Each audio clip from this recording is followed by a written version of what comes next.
Hokage. I managed to survive until I became the boss of Sannin. Chapter 81. The country of Taki is a very unique existence. Geographically, it is sandwiched between 4 countries. 2 of these 4 countries are now major countries on the continent, namely the country of fire and the country of earth. As a small country, it has a series of extremely special existences.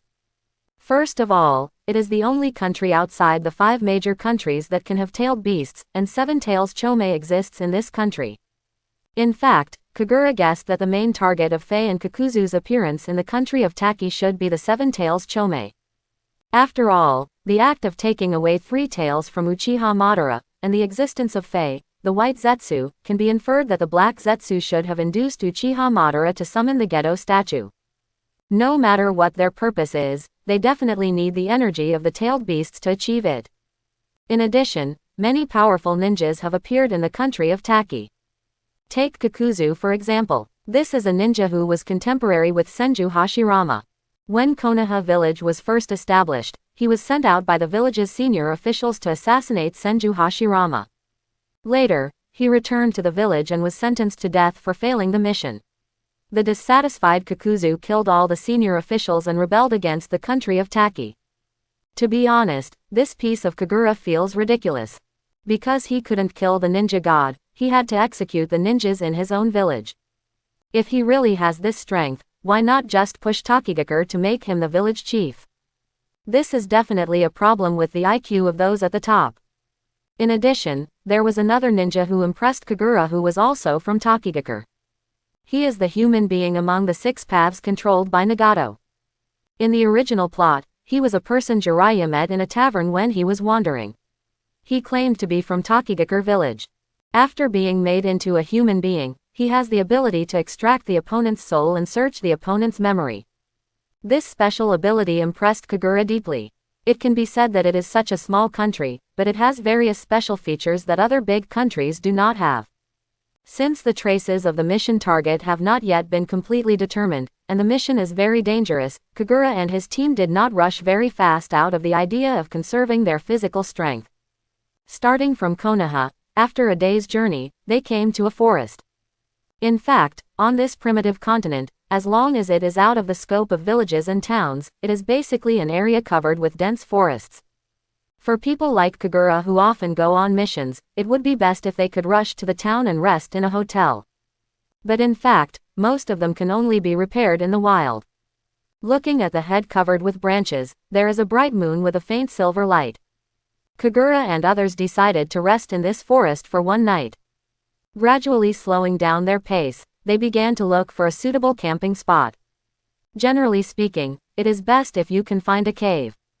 If not, they usually choose a relatively dry tree or dig a tree hole directly in the trunk. The trees here are different from those on the Blue Star in Kagura's previous life. There are many towering trees that require several people to surround them. Digging a space in this kind of tree that is large enough for several people to rest is quite impressive. But something was different today. Kagura did not follow her companions to check the big trees, but walked towards a piece of flat land. The other 3 people also stopped what they were doing and looked at Kagura with some doubt. Standing on the flat ground, Kagura slightly felt the life force flowing from the trees under his feet. Suddenly, he slapped his hands on the ground. Following his movements, there was a sudden roar on the ground. In the surprised gazes of Tsunade and the other 3, dragons suddenly rolled up from the hard land. Countless tree trunks emerged from the ground and quickly deformed and combined. Finally, a large wooden house appeared out of thin air in front of them. Seeing this magical scene, the 3 of them opened their mouths subconsciously and stood there blankly. Looking at the wooden house in front of him, Kagura nodded with satisfaction. After receiving Wood Style's blood limit, he found that he could inexplicably feel the energy and closeness of the trees when he was in the forest. After recalling some of Yamato's experiences in the original plot, Kagura tried to use Wood Style once. Fortunately, the effect was much better than he imagined, and it was successful after only one use. Looking at the wooden house in front of her, something strange flashed in Tsunade's eyes. She is the most familiar with this kind of ninjutsu. After all, the grandfather Senju Hashirama in her memory often performed similar ninjutsu in front of her. She looked at Kagura in surprise and asked hesitantly. Why would you? But halfway through the question, she paused. Kagura looked at her confused look and helped her continue. You want to ask why I know wood style? Hearing this, Tsunade nodded quickly. Kagura hummed slightly, looked at the three of them seriously and said. Although I cannot explain to you how I obtained this ability, I hope you can trust me. At least my method of obtaining it had nothing to do with Madara or any conspiracy. I also hope that you can help me keep this secret in the future. Quote. Kagura knows very well that the wood-style blood succession limit is different from other blood succession limits. It can be said to be the most precious ability in this world. You must know that anyone from the Uchiha clan has a chance to develop Sharingan. But in the original work, among so many people before and after, only Senju Hashirama and Yamato can use wood style. Among them, Yamato was able to obtain this ability because he obtained Senju Hashirama's cells. So in essence, wood style is an ability unique to Senju Hashirama, and it is also the basis for his ability to become the god of ninja. Even Uchiha Madara was able to survive until the later stages, and the cultivation of those white zetsus were all derived from Hashirama's bloodline. If it was Kagura who had just traveled through time, she would definitely not let anyone know this secret. After all, for both Uchiha Madara and the top management of Konoha, this is an ability that can lead to greed. It's just that now, he trusts these companions who get along day and night from the bottom of his heart, and he doesn't want to hide it from them. Looking at Kagura's sincere eyes, Orochimaru and Tsunade were slightly stunned, and then showed a hint of smile. Being smart, they naturally knew the risks of Kagura confessing this ability to them, and at the same time they were happy for Kagura's trust in them. Before Tsunade could speak, Jiraiya on the side spoke first.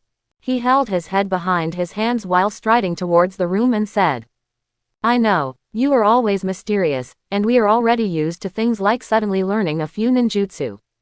Didn't we also cover for you at Genjutsu, the thing you used against Danzo a few years ago? By the way, what's your ninjutsu's name?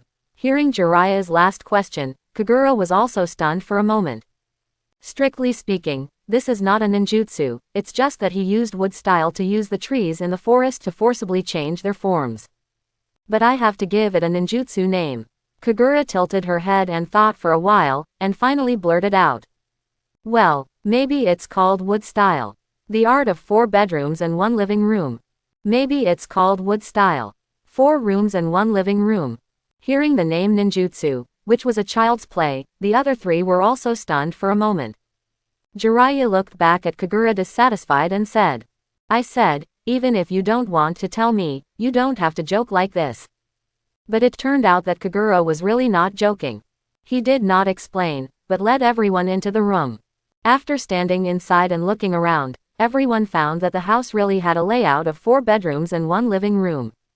Although the furniture in the entire house is made of wood, it is already a pretty good resting place for ninjas like them who are used to surviving in the wild. After the 4 people initially assigned their rooms, everyone came to the wild again. If you ask why, it's because they are preparing to make dinner. After all, that house is all made of trees. If they really light a fire for cooking inside, they will probably be the first ninjas to die in their ninjutsu. Jumping flames licked the roasted meat above it. This was meat that Jiraiya, who was familiar with Kagura's cooking skills, specially brought with him before setting off.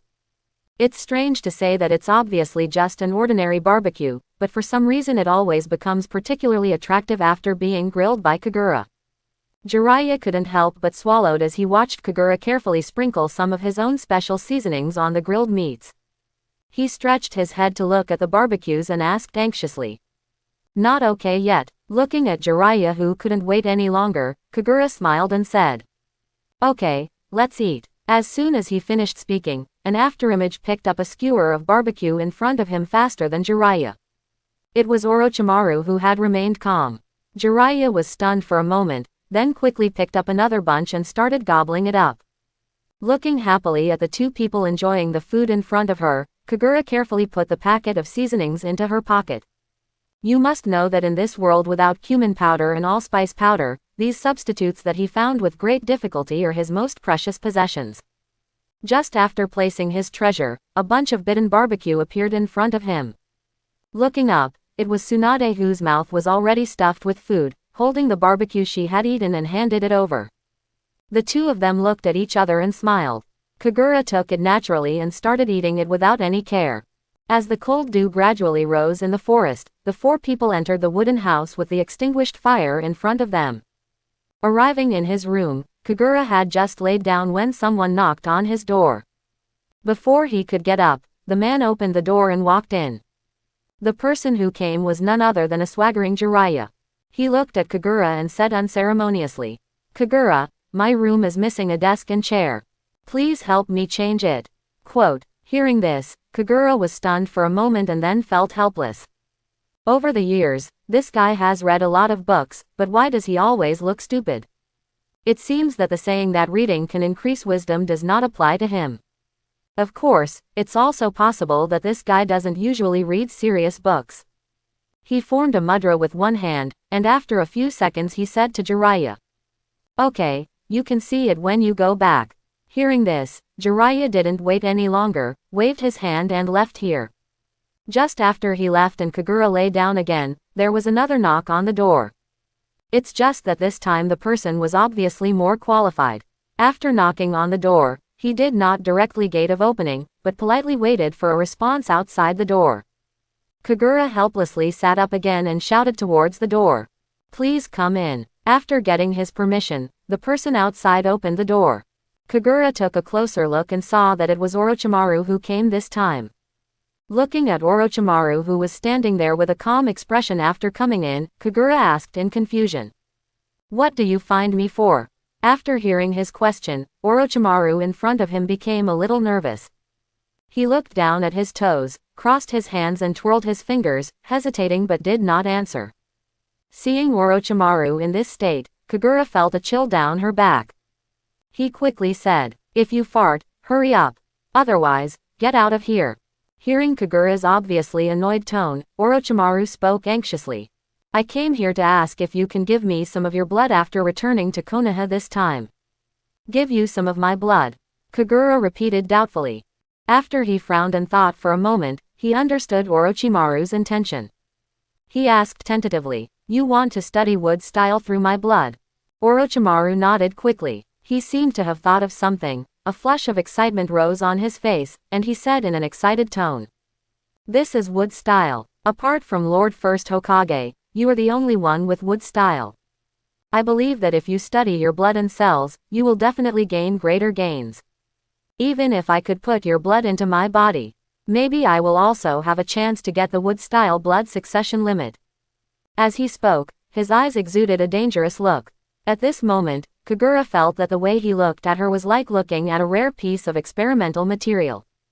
Kagura, who was frightened by Orochimaru's gaze and broke into a cold sweat, quickly interrupted him and said, Okay, I understand.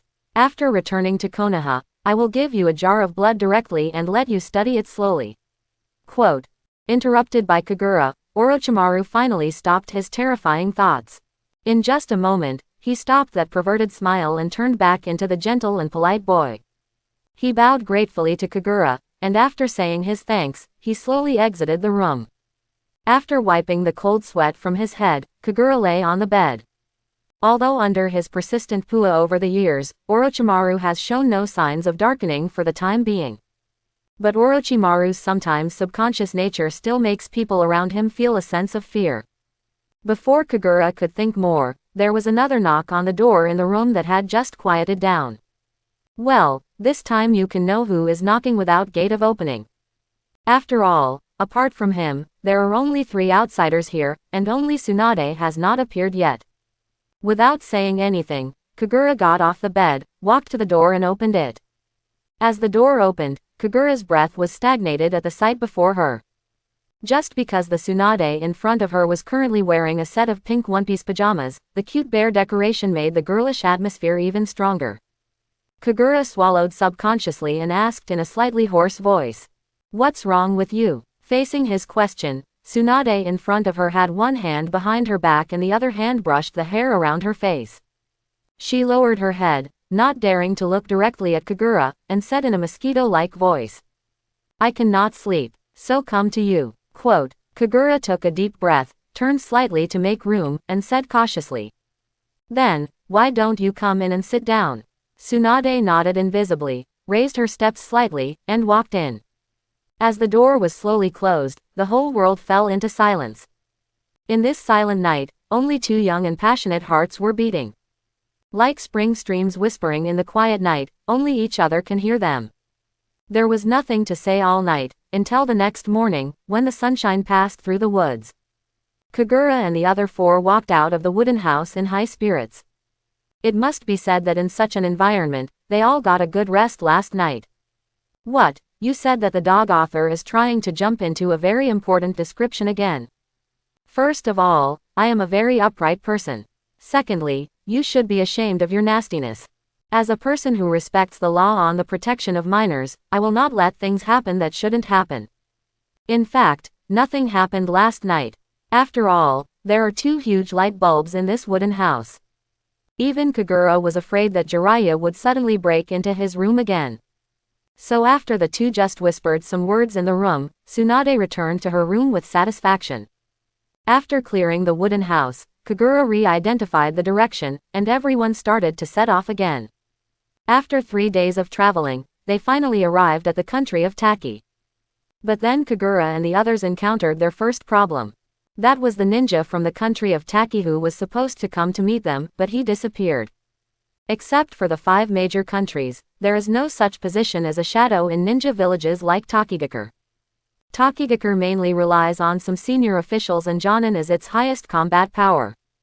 About 20 years ago, after the crazy Kakuzu made up his mind to defect from the village and massacred all the senior officials of Tokigakure village at that time, the high-end combat power of Tokigakure village temporarily fell apart. Because of this village, which was once so arrogant that it wanted to send people to assassinate Senju Hashirama, suddenly became honest overnight. Although Tokigakure village has its unique advantages, it is not too afraid of invasion from other countries in terms of defense. But as a country bordering the 4 countries, it is of course indispensable for diplomatic matters. At least at this stage, it is still nominally a partner of Konoha. This time, the information about the whereabouts of Uchiha Shizu and Kakuzu was actually provided by Tokigakure. Perhaps it was to please Konoha, or maybe he was afraid of Kakuzu who had committed massacres, and wanted to use Konoha's hands to eliminate this rebellious ninja. Anyway, Tokigakure showed great kindness this time and even arranged for personnel to come to meet Kagura and others in advance. The characteristic of Takino country is its extremely huge waterfall. Rubbing her neck, which was a little sore from raising her head, Kagura couldn't help but sigh at the wonder in front of her. It has to be said that in this world, you will always see many scenery that you could not see in Blue Star in the previous life. For example, for the cliff in front of us, although specific data cannot be obtained, the height is at least 1,000 meters. A waterfall seemed to be hanging directly from the sky, forming a huge water curtain blocking everyone's sight. However, this spectacle only made them sigh for a while, but what happened next made it difficult for everyone. The entrance to Tokigakure village is the main secret that allows the village to protect its existence. Outsiders have no way of knowing how to enter the village. That's why Tokigakure village sent a representative to respond. But when Kagura and others arrived at the agreed-upon location and waited for a long time but no one showed up, they began to notice something was wrong. As the weak side, Tokigakure village should not make such a joke to them, so the only thing that can be determined is that the other party must have had an accident. But the problem is that they don't even know where the entrance to the village is now, and they can't even go in to investigate. This was the first time Kagura had encountered this kind of thing. After some discussion, the 4 of them decided to stay nearby and observe for 2 days before making any plans. In this way, the 4 of them waited from dawn to dusk. While they were eating dinner accompanied by the roar of the waterfall not far away, Kagura frowned and noticed something abnormal. The other 3 people noticed something strange about him and instantly heightened their alert. Everyone immediately extinguished the fire in front of them and dispersed to hide in various places. At this time, by the pond where they had originally agreed, a figure crawled out of the water with difficulty. This man seemed to have been seriously injured. He managed to crawl on the ground for a few times and then passed out unconsciously. Seeing this, Kagura made a gesture to the other 3 to continue to be on guard, and then slowly sneaked over to check the situation. Looking at the unknown figure who was obviously in ninja uniform and unconscious, he turned the man over directly. Kagura's heart skipped a beat when she saw the forehead protector wearing the Takigakure village logo on her head. He quickly shouted to the rear. "Tsunade, come here quickly." A quarter of an hour later, everyone had moved far away from the original place and moved into the forest. With a stern expression, Tsunade was treating the ninja from Takigakure village while reporting the person's injuries to Kagura. In fact, there was no need for her to say anything. Looking at the hideous wounds on the man's body, Kagura knew that the man's injuries were serious. Looking at the dying person in front of her, Kagura felt helpless in her eyes. The contacts in other novels can leave some last words before they die, but why are they different here? Fortunately, as the man's rapid breathing gradually became calmer, his injuries were gradually brought under control. After a night of treatment, when the distant sun rose again, the ninja finally opened his eyes. The moment he opened his eyes, there was still a trace of fear in his pupils, and his hands immediately moved towards himself, as if looking for a weapon. At this time, Tsunade's soft voice came over. "Don't be nervous, you are safe now." Perhaps because he was soothed by the gentle voice, the ninja was startled and then looked at Kagura and others. When he saw the Konoha mark forehead protectors on Kagura's and others' foreheads, it seemed that they had finally found reinforcements, and his eyes instantly lit up. Under his trembling words, Kagura and others also knew the whole story. The person in front of them is Chunin from Longyan village, and he is the contact person who came to escort them into the village this time. In fact, this Chunin had been waiting here as early as 2 days ago. Unfortunately, when he arrived at the agreed place, it was not Kagura and others waiting for him, but the target of their mission this time. When he saw the appearance of the two people wearing a set of black robes, both parties were stunned. When he saw Kakuzu and Uchiha who were exactly the same as those on the wanted poster, his expression changed and he was about to escape from here quickly. But Afei's speed was obviously faster than him. Before he even started to move, he felt a chill on his back. But when he looked back in despair, he could only see a white branch deeply inserted into his back. All the strength in his body was lost with the constant flow of blood, and he fell into the pond next to him. For such a small character, those two people naturally had no desire to pursue him. After taking a glance at the blood that was almost scattered all over the floor, the two figures gradually disappeared from the spot. Perhaps his life was not meant to be cut off, but this Chunin did not lose consciousness in the water. Fortunately, this was his territory. After enduring the exaggerated injuries on his back and finding a familiar cave underwater, he hid. But he was too seriously injured and finally couldn't resist the feeling of exhaustion and passed out. Until today, after he woke up, he dragged his dying body out of the water and met Kagura and the others. So, it is certain that those two people have now entered Takigakure village. After listening to his story, Jiraiya asked him first. The Chunin nodded weakly and replied feebly, "I'm afraid so.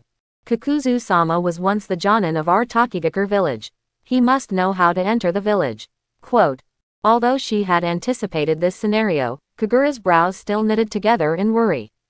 If possible, Kagura didn't want to start a fight with those two people in Takigakure village. He has a clear understanding of the strength of these people, and he knows that they are far from Kakuzu's opponent now. What's more, there is Afei who is eyeing him next to Kakuzu. Just like the reminder given by Sarutobi Hiruzen before they left, it was within Kagura's original plan. He planned to avoid the battle with Kakuzu as much as possible and target Afei. Just steal the possessed Uchiha Shizu by making false claims or ambushing him. But if they enter a closed venue like Takigakure village, it may be difficult for them to escape afterwards. After all, as a native, Kakuzu is definitely more familiar with the terrain there than they are. Looking at the frowning Kagura, the other three remained silent in tacit agreement and did not disturb his thinking. After lowering his head to think for a moment, Kagura, who had made a decision in his heart, looked up at Chunin in front of him and asked, "How do I enter your Takigakure village?" However, when faced with Kagura's question, Chunin, who was leaning against the tree, showed a troubled expression. Seeing the troubled look on Chunin's face, Kagura knew exactly what he was thinking. For outsiders, the entrance to Takigakure village is their biggest secret. Without this layer of secrets, it would be much easier for other countries to attack their villages. In the Chunin's original plan, he was to take Kagura and the others on a detour through several different underwater caves and waterways before reaching their village. Some of the entrances are real or fake, and they would not be able to identify them unless they were from the ninja village. But now, with his severely injured body, it is obvious that he cannot lead Kagura and the others into the village. He can only let them enter the village by telling them the correct route. Seeing the hesitant expression on Chunin's face, Kagura's thoughts moved and she said to herself calmly. Speaking of which, Kakuzu and the others have been there for 2 days, and they don't know the situation inside Takigakure village. At the end of the sentence, he did not continue, but paused deliberately. After hearing his words, the Chunin was stunned for a moment, and then his expression became increasingly grim. After thinking for a while, he gritted his teeth and said to Kagura and others, "Okay, I'll tell you how to enter Takigakure village."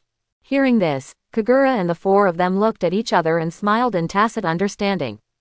After getting the correct way to enter Takian village, they placed the wounded man before setting off. After bypassing the canopy-like waterfall, they followed the correct instructions and dived in at a waterside. Years of erosion have hidden countless waterways and caves under this pool. Kagura followed the man's instructions and led the 3 people to continuously travel through these caves and waterways. They swam for nearly half an hour, and finally after passing through a narrow and dark underwater passage, as the surrounding light changed, they finally got out of those passages. After diving out of the water and looking at the scenery in front of him, even Kagura couldn't help but be stunned. What appeared in front of them was a huge tree hundreds of meters high. If Kagura hadn't been familiar with the plot, he would have almost thought that this was the legendary creation tree. Obviously, this is the inside of the waterfall cliff in front. It is surrounded by stone walls, and there is a huge circular hole above the head where you can see the blue sky, just like the legendary cave Heaven and Paradise. And that huge tree occupies nearly half of the space inside. The spreading branches are like a huge protective umbrella, completely hiding this place. No wonder it is said that the location of Takigakure village is very hidden, and it is a place that is easy to defend but difficult to attack. From Kagura's point of view, this place is similar to the Peach Blossom Spring story he read in elementary school. After everyone appreciated the wonders in front of them, they also saw the legendary Longyun village. Just under the foot of that big tree, rows of human houses are neatly arranged. Without Kagura and the others, they imagined the tragic scene of the village being burned down. The village in front of them still had a peaceful and quiet atmosphere. From afar, Kagura could see several plumes of smoke rising from several houses, and the faint laughter of children playing around could be heard. The 4 of them looked at each other, still maintaining vigilance, and slowly approached from the water. When they came to the water bank and saw the group of playing children, they finally breathed a sigh of relief. Quickly jumping out of the water, they approached the village slowly. Not far away, several ninjas from Takigakure village who were patrolling noticed their presence. As the afterimage flashed, they quickly rushed to Kagura. Looking at the strange visitors in front of them, their eyes flashed with surprise. Kagura ignored their warning and said calmly, "We are ninjas from Konoha, coming to you to perform a mission. For some reasons, the people you sent out to guide us were unable to come. I need to meet with your senior management now." Quote. The several guards looked at each other in confusion. Finally, under the nod of the leader, one of them quickly ran towards the village. 10 minutes later, inside a certain building, the 4 Kagura sat quietly aside. Opposite them was a Jonin from Takigakure named Hokage.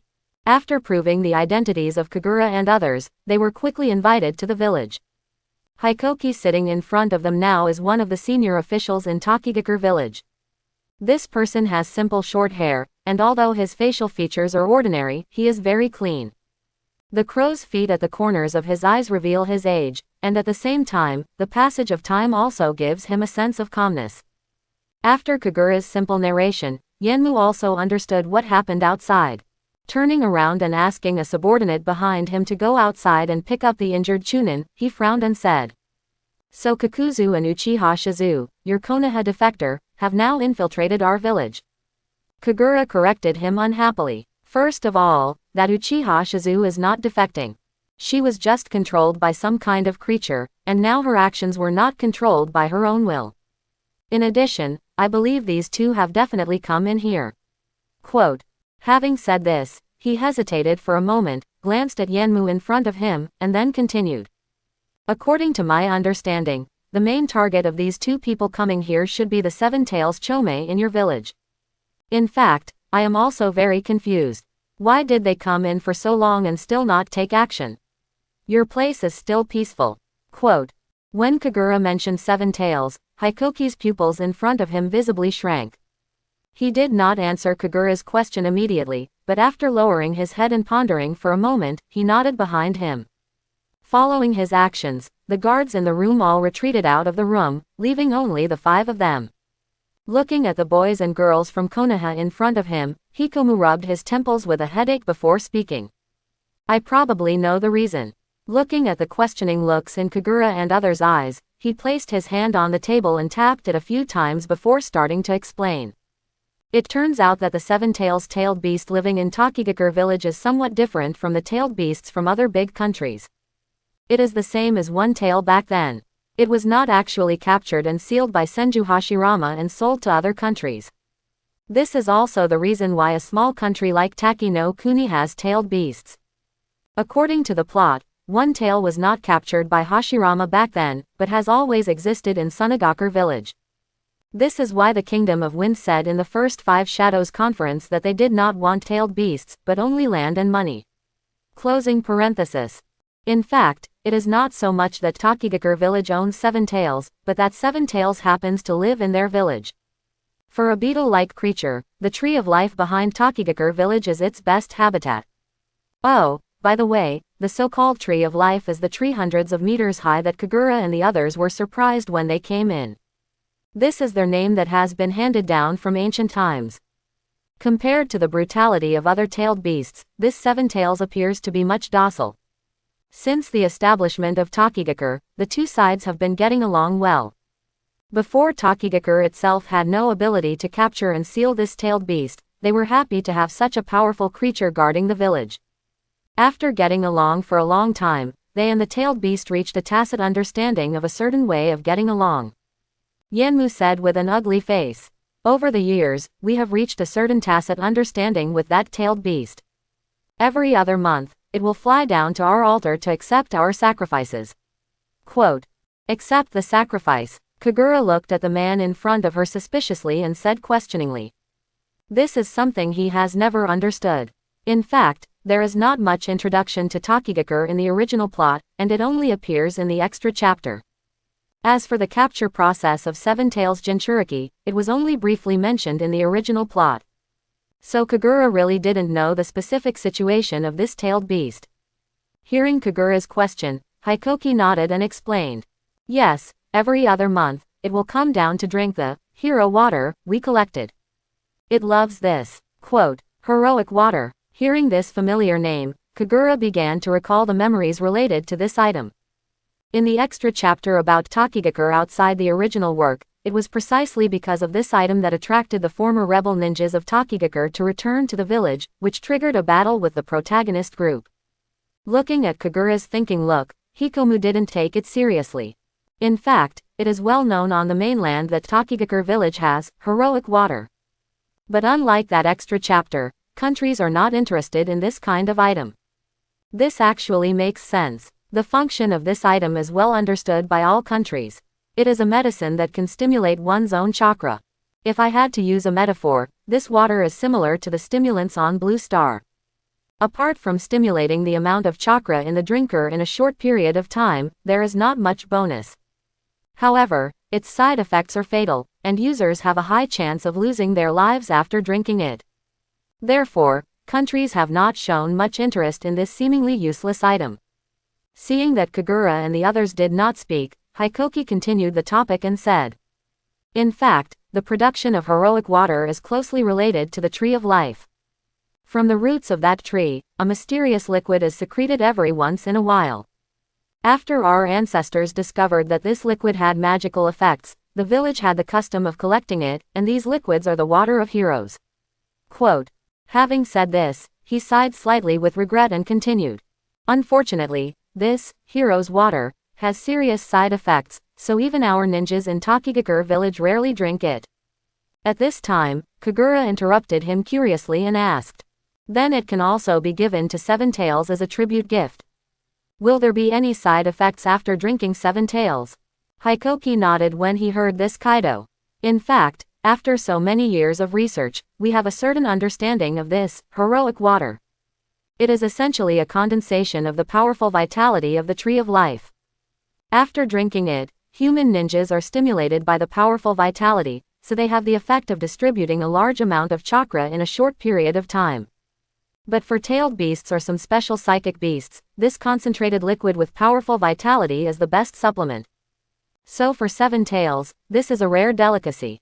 Quote, hearing this, Kagura and others also showed expressions of sudden realization. To put it simply, the human body is too weak, and if it is not replenished, it will lead to death. But for guys with huge bodies like tailed beasts or psychic beasts, this is the most natural nutrient solution. It's just that when Kagura listened to this description, a thought seemed to flash through his mind, but the thought flashed by and he couldn't think about it in detail. Hokage did not notice Kagura's trance, but continued. Since about 100 years ago, Seven Tails has been coming to the altar regularly every other month. And we will put a bottle of hero's water in advance as a sacrifice. The next time of sacrifice is tomorrow. Quote, hearing this, Kagura seemed to have figured out something and understood why the two people did nothing after entering the village. It seems that we will meet the target of this mission tomorrow. On the other side, in a residential building in Longyan village. In an ordinary room, a couple was lying on the floor. Although the two men closed their eyes and fell to the ground, there was no trace of injury on their bodies. They seemed to be unconscious rather than dead. A Fae used Uchiha Jing's childish face to reveal a trace of ridicule, and said to Kakuzu opposite.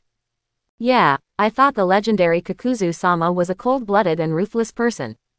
It turns out that you still care about the feelings of fellow countrymen and are not willing to kill you. Listening to a Fae's noisy voice, Kakuzu had no expression on his face.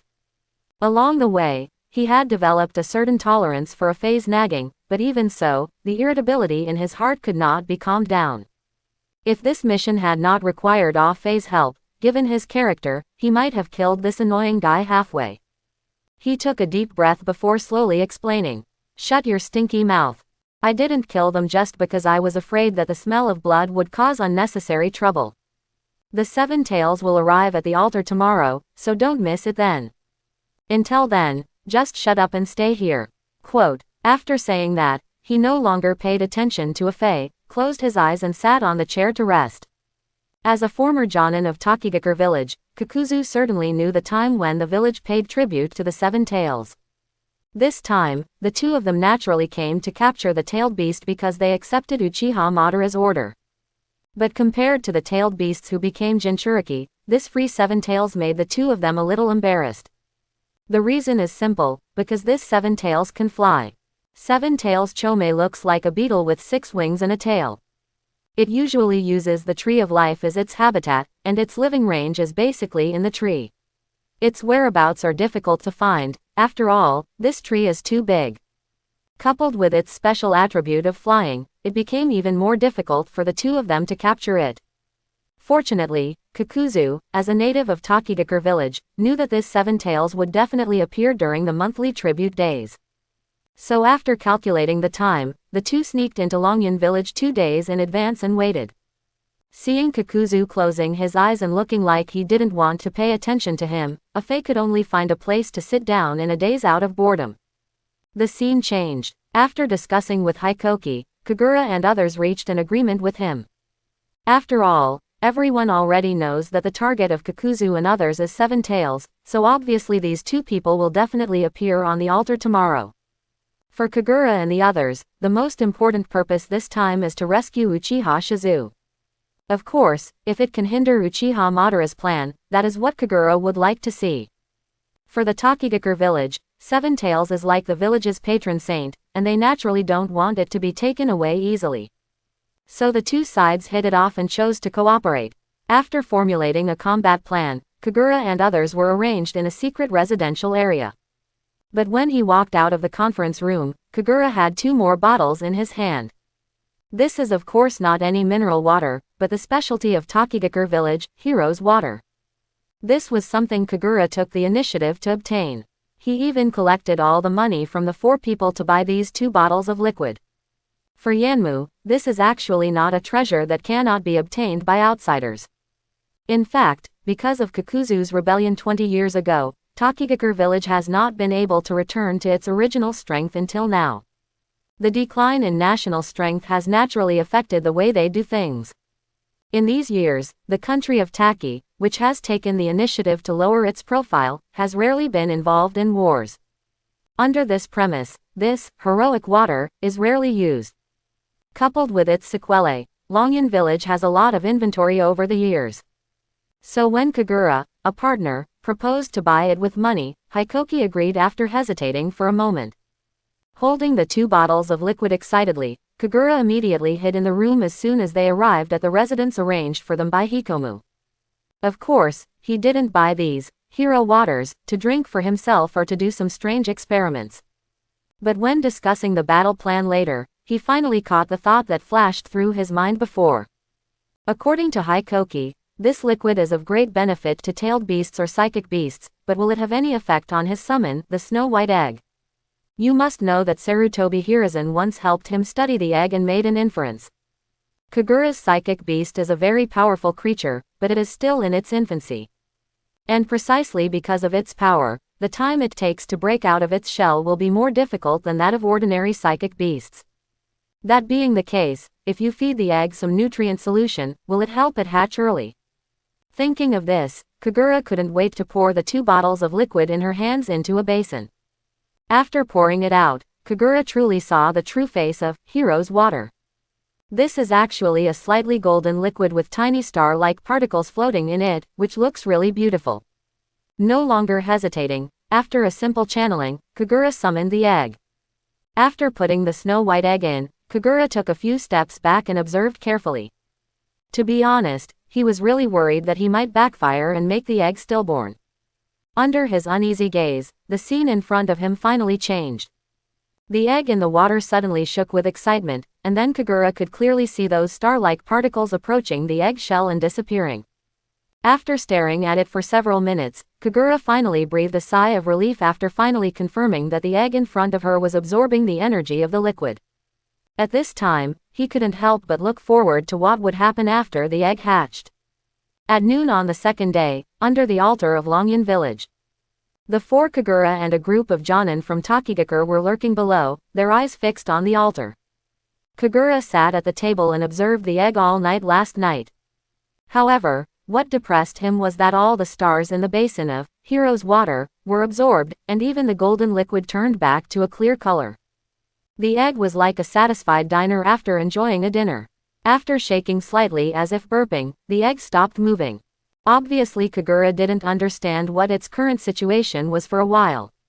Is it because I can't eat anymore and I'm ready to rest, or is it because I'm not full yet? But even if she wasn't full, Kagura couldn't be so shameless as to buy another one from Hikoki. After all, this can be regarded as a strategic item of Takigakure village. Besides, the 4 of them don't even have a penny anymore, so they can't buy anything. Kagura, who was originally full of hope, could only return in despair. In the end, he could only put away the egg in despair and focus on this mission. Under the altar, Jiraiya, who was hiding among the trees, couldn't help but ask Hikoki. We have been waiting for almost all morning. Will the tailed beast come again? Before Hikomu could reply, Kagura on the side suddenly stretched out her right hand to stop the conversation between the 2. Everyone followed his gaze towards the sky and saw a small black spot appearing in the sky. As the black spot got closer, everyone gradually saw its true appearance. This is a beetle with 6 wings and a tail. It is the legendary 7 Tails Chome. As it gets closer, its body gradually enlarges. Finally, when the people in ambush were about to faint from the noise of its flapping wings, it finally landed on the altar. Although its eyes were blocked by a shell that looked like an iron shield, everyone could still see the joy it looked at when it looked at the hero's water on the altar. It raised its seemingly clumsy forelimbs and picked up the bottle of liquid in front of it. Under Kagura's surprised gaze, it gently opened the bottle's mouth with its giant forelimbs that were disproportionate to the bottle. Then, like an impatient drunkard, he raised the bottle and drank it all in one gulp. Throwing away the empty bottle, Seven Tails let out a hiss of comfort and stood there for a long time, as if savoring the rare drink. At this moment, an abnormal mutation occurred. The ground under Seven Tails' feet suddenly opened up, and a giant Buddha that Kagura and others were very familiar with suddenly appeared in front of Seven Tails. Obviously, after hundreds of years of comfortable life, Seven Tails has long lost the vigilance it should have. Facing the huge Buddha statue that suddenly appeared, Seven Tails stood there blankly, as if he had not yet awakened from his doubts. But the giant Buddha obviously wouldn't wait for it, and its countless arms shook like thunder. Before Seven Tails could react, it had been heavily tied up by countless arms and firmly bound to the ground. A red light flashed under its eye mask, and the top corner of its head was slightly raised, obviously trying to activate some skill. But at this moment, a white dead branch suddenly appeared from its head. The tiny white branches just touched its body, like rapidly multiplying vines, spreading across its armor-like shell. The branch was like the most terrifying worm, crawling crazily through the gaps in its shell and burrowing into its flesh. Seven Tails Chome finally couldn't bear the pain and let out a shrill wail. As its continuously twisting body stopped moving, two people shrouded in black robes appeared. It was Kakuzu and Faye. Ignoring the already controlled Seven Tails, Kakuzu turned his attention to another place, where Kagura and others were ambushing. His hoarse voice spread throughout the battlefield. "Aren't you going to show up yet?" After hearing this, Kagura and others also understood that the other party had already known about their existence. In this case, there is not much use in continuing to ambush. He made a gesture to the Jonin in Takigakure village, and they all nodded and rushed out. At this time, they divided into two groups and rushed out according to the plan they had made before. Many Jonin in Takigakure are responsible for intercepting Kakuzu, while the four Kagura are responsible for defeating Faye. Looking at the Jonin rushing towards him, Kakuzu's eyes seemed to recall something from the past, and the corners of his mouth opened directly to his cheeks. He opened his hands and said to everyone, "Come on, let me enjoy that killing feeling again." On the other side, the figures of Kagura and four others flashed in front of Faye. At this time, it did not reveal its complete body, but stood in place as a still entity of Uchiha, waiting for Kagura and the others. Looking at Kagura in front of him, he showed a smile and said, "Boy, you were lucky enough to let you run away last time, I won't take it lightly this time. I'm sure of your eyes." Faced with Faye's provocation, Kagura remained calm. He looked at the face of the girl in front of him, thought of this mission, and tentatively frowned and shouted, "You have the guts to leave that girl's body. Don't keep possessing other people to fight me." Quote. However, when faced with Kagura's words, Faye in front of him actually lowered his head and thought before replying. "Okay, I let her go. HMPH, I knew it. You despicable. Etc. What did you just say?" Kagura, who was planning to continue yelling, suddenly realized something was wrong and asked in confusion. Looking at the dazed Kagura in front of him, Faye showed a sly smile and said, "I said, okay. Give her back to you." Quote. As soon as he finished speaking, Faye's white body suddenly separated from Uchiha's quiet body. A few seconds later, a tall white Zetsu stood behind Uchiha Jing. This was exactly Faye's true appearance. Uchiha, who lost Faye's possession, slowly closed her eyes and leaned weakly on Faye's body. Looking at the girl in front of him who had been possessed by him for a long time, Faye felt no pity at all. Holding the girl's collar with one hand, he threw her towards Kagura and others with a strong wave.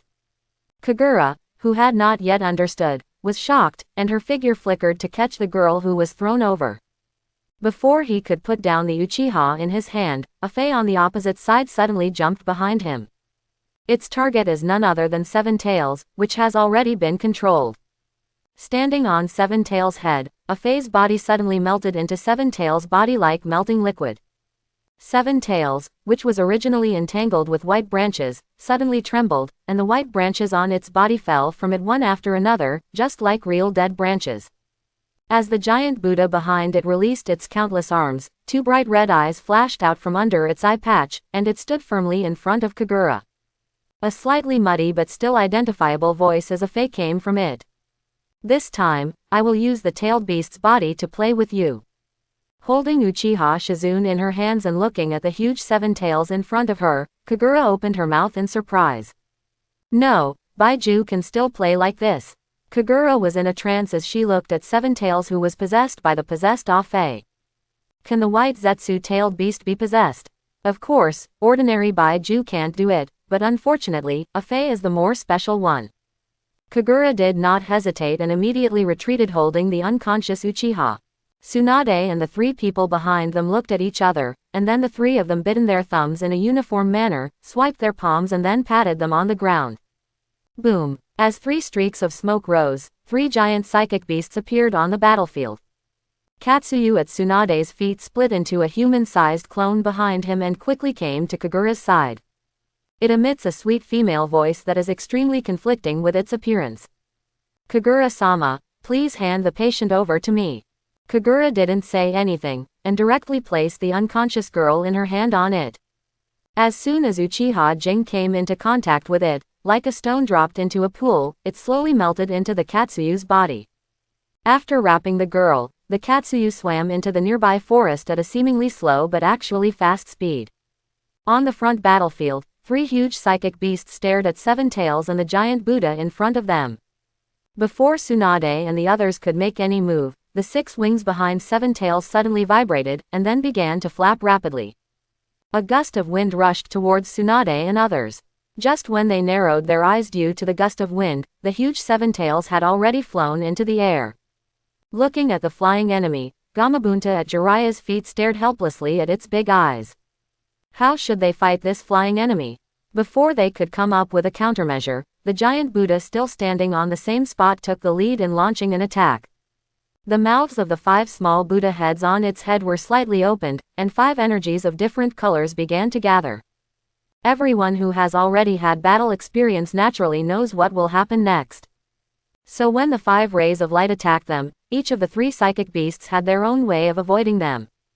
Wan Shi turned into a black shadow and quickly dodged the attacks by sticking to the ground. Katsuyu quickly split into countless small clones, wrapping Tsunade around him and scattered and hid in the forest. As for Gamabunta, his approach is more direct. It squatted down slightly, then took a deep breath and jumped directly into the air. The five attribute attacks fell on the empty ground, causing an explosion and dust. However, before Gamabunta could adjust his body in midair and prepare to land, a huge figure hit him from high in the sky at high speed. Boom! With a loud sound of flesh colliding, Gamabunta's huge body was directly knocked to the ground. Its huge body crushed a large forest, instantly clearing a clearing in the forest. This is exactly the attack from Seven Tails, who is possessed by Fei. The fluttering Seven Tails stayed in midair, raising its head high, and there was a trace of blood on the protruding top corner of its head. On the ground, Gamabunta stood up quickly after being hit hard. It's just that you can clearly see a hideous wound on its abdomen, and blood is constantly flowing. Seeing this, everyone present secretly said something bad. This time is different from last time, they will face two opponents. But before they could take a breath, the giant Buddha standing on the same spot once again lit up five rays of light. Unlike Shizuki, who possesses Uchiha, Fei is possessed by Seven Tails at this time, and the tailed beast's huge chakra allows it to squander it at will. This time, the giant Buddha no longer chose to strafe, and the five attribute attacks were directly aimed at the injured Gamabunta. After a little accumulation of energy, the five-color light attack came again as promised. Gamabunta wanted to jump into the air again to dodge, but as soon as he gathered his strength, he suddenly remembered the previous encounter. Seeing Seven Tails still floating in midair and watching eagerly, it reluctantly gave up jumping. But just when it was about to dodge to the side, the wound in its belly hurt, and its movements were also paused. At this moment, the five-color light has arrived in front of him. Gamabunta, who couldn't dodge, was about to be hit. At this moment, a black shadow quickly came to its side. The black shadow slapped it hard, and the huge force directly knocked it away. Unprepared, Gamabunta fell down in the forest on the other side in an embarrassed manner. But this also separated it from that attack. The torrent of five-colored rays of light washed over the ground where it originally stood. With a loud noise, a huge pothole appeared in front of everyone. Gamabunta, who stood up in embarrassment, immediately roared at the black shadow that saved him. Smelly snake, do you want to kill me directly? The shadow that saved it at the critical moment was none other than Wan Shi. Wan Shi raised his pupils and looked at Gamabunta, who was in front of him without a trace of gratitude, and said coldly, I shouldn't have saved you, you ungrateful toad. Just when the two psychic beasts were about to start a familiar quarrel, the giant Buddha's head not far away flashed light again. Seeing this, both monsters looked horrified and stopped arguing. Gamabunta cursed with a broken-hearted attitude. Holy shit, it's not over yet. The next battle can be said to be a completely one-sided situation.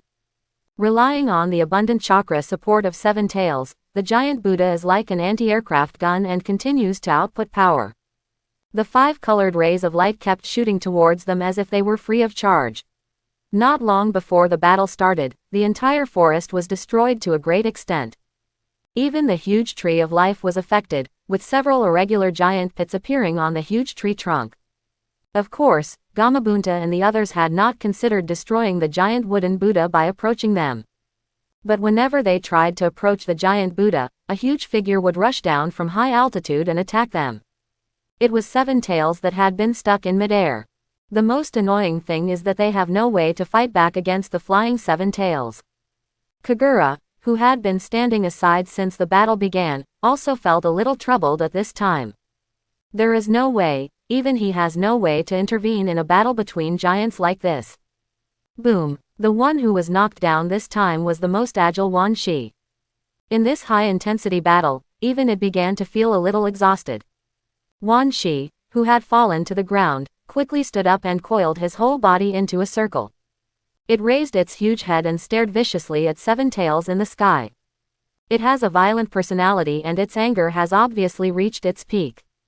Looking at Seven Tails who kept attacking me with harassment, I wanted to swallow him whole. The only good thing is that as the battle progresses, the interval between the giant Buddha's attribute attacks begins to become longer and longer.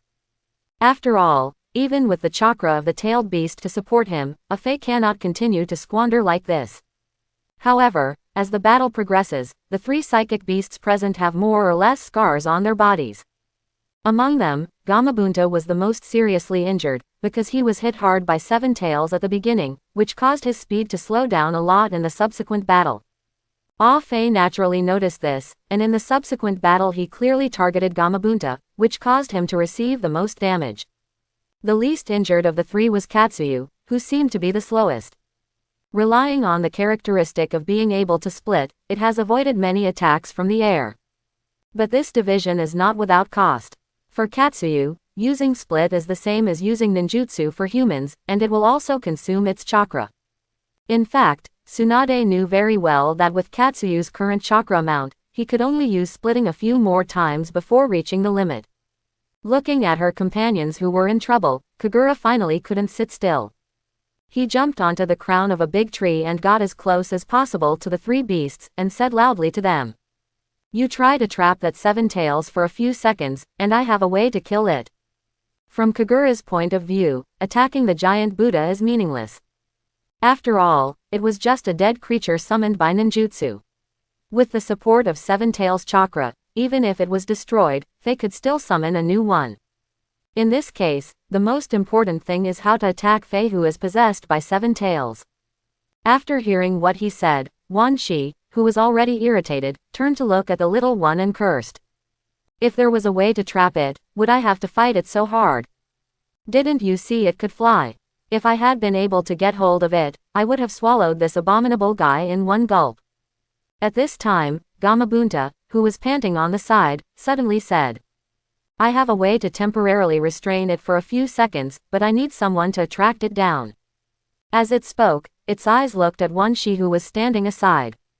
Feeling his intention, Wan Shi raised his pupils and said sadly, Do you mean to ask me to be used as bait? Faced with Wan Shi's questioning, Gamabunta didn't dodge at all and still stared at it calmly. Seeing the gaze of his old rival, Wan Shi calmed down unusually. He tilted his head and thought for a while before saying unwillingly, Stinky toad, you'd better really do it. Wan Snake, who was constantly teased by Seven Tails, finally suppressed its pride. In order to kill this hateful enemy, it even cooperated with Gamabunta. Looking at the 2 people who had reached an agreement, Katsuyu, who had been silent on the side, also raised his body and assumed an offensive posture for the first time. Looking at Wan Shi's back, Gamabunta chuckled softly, pulled out the short sword from his waist and pointed it at the seven tails above. Come on, let's start the counterattack.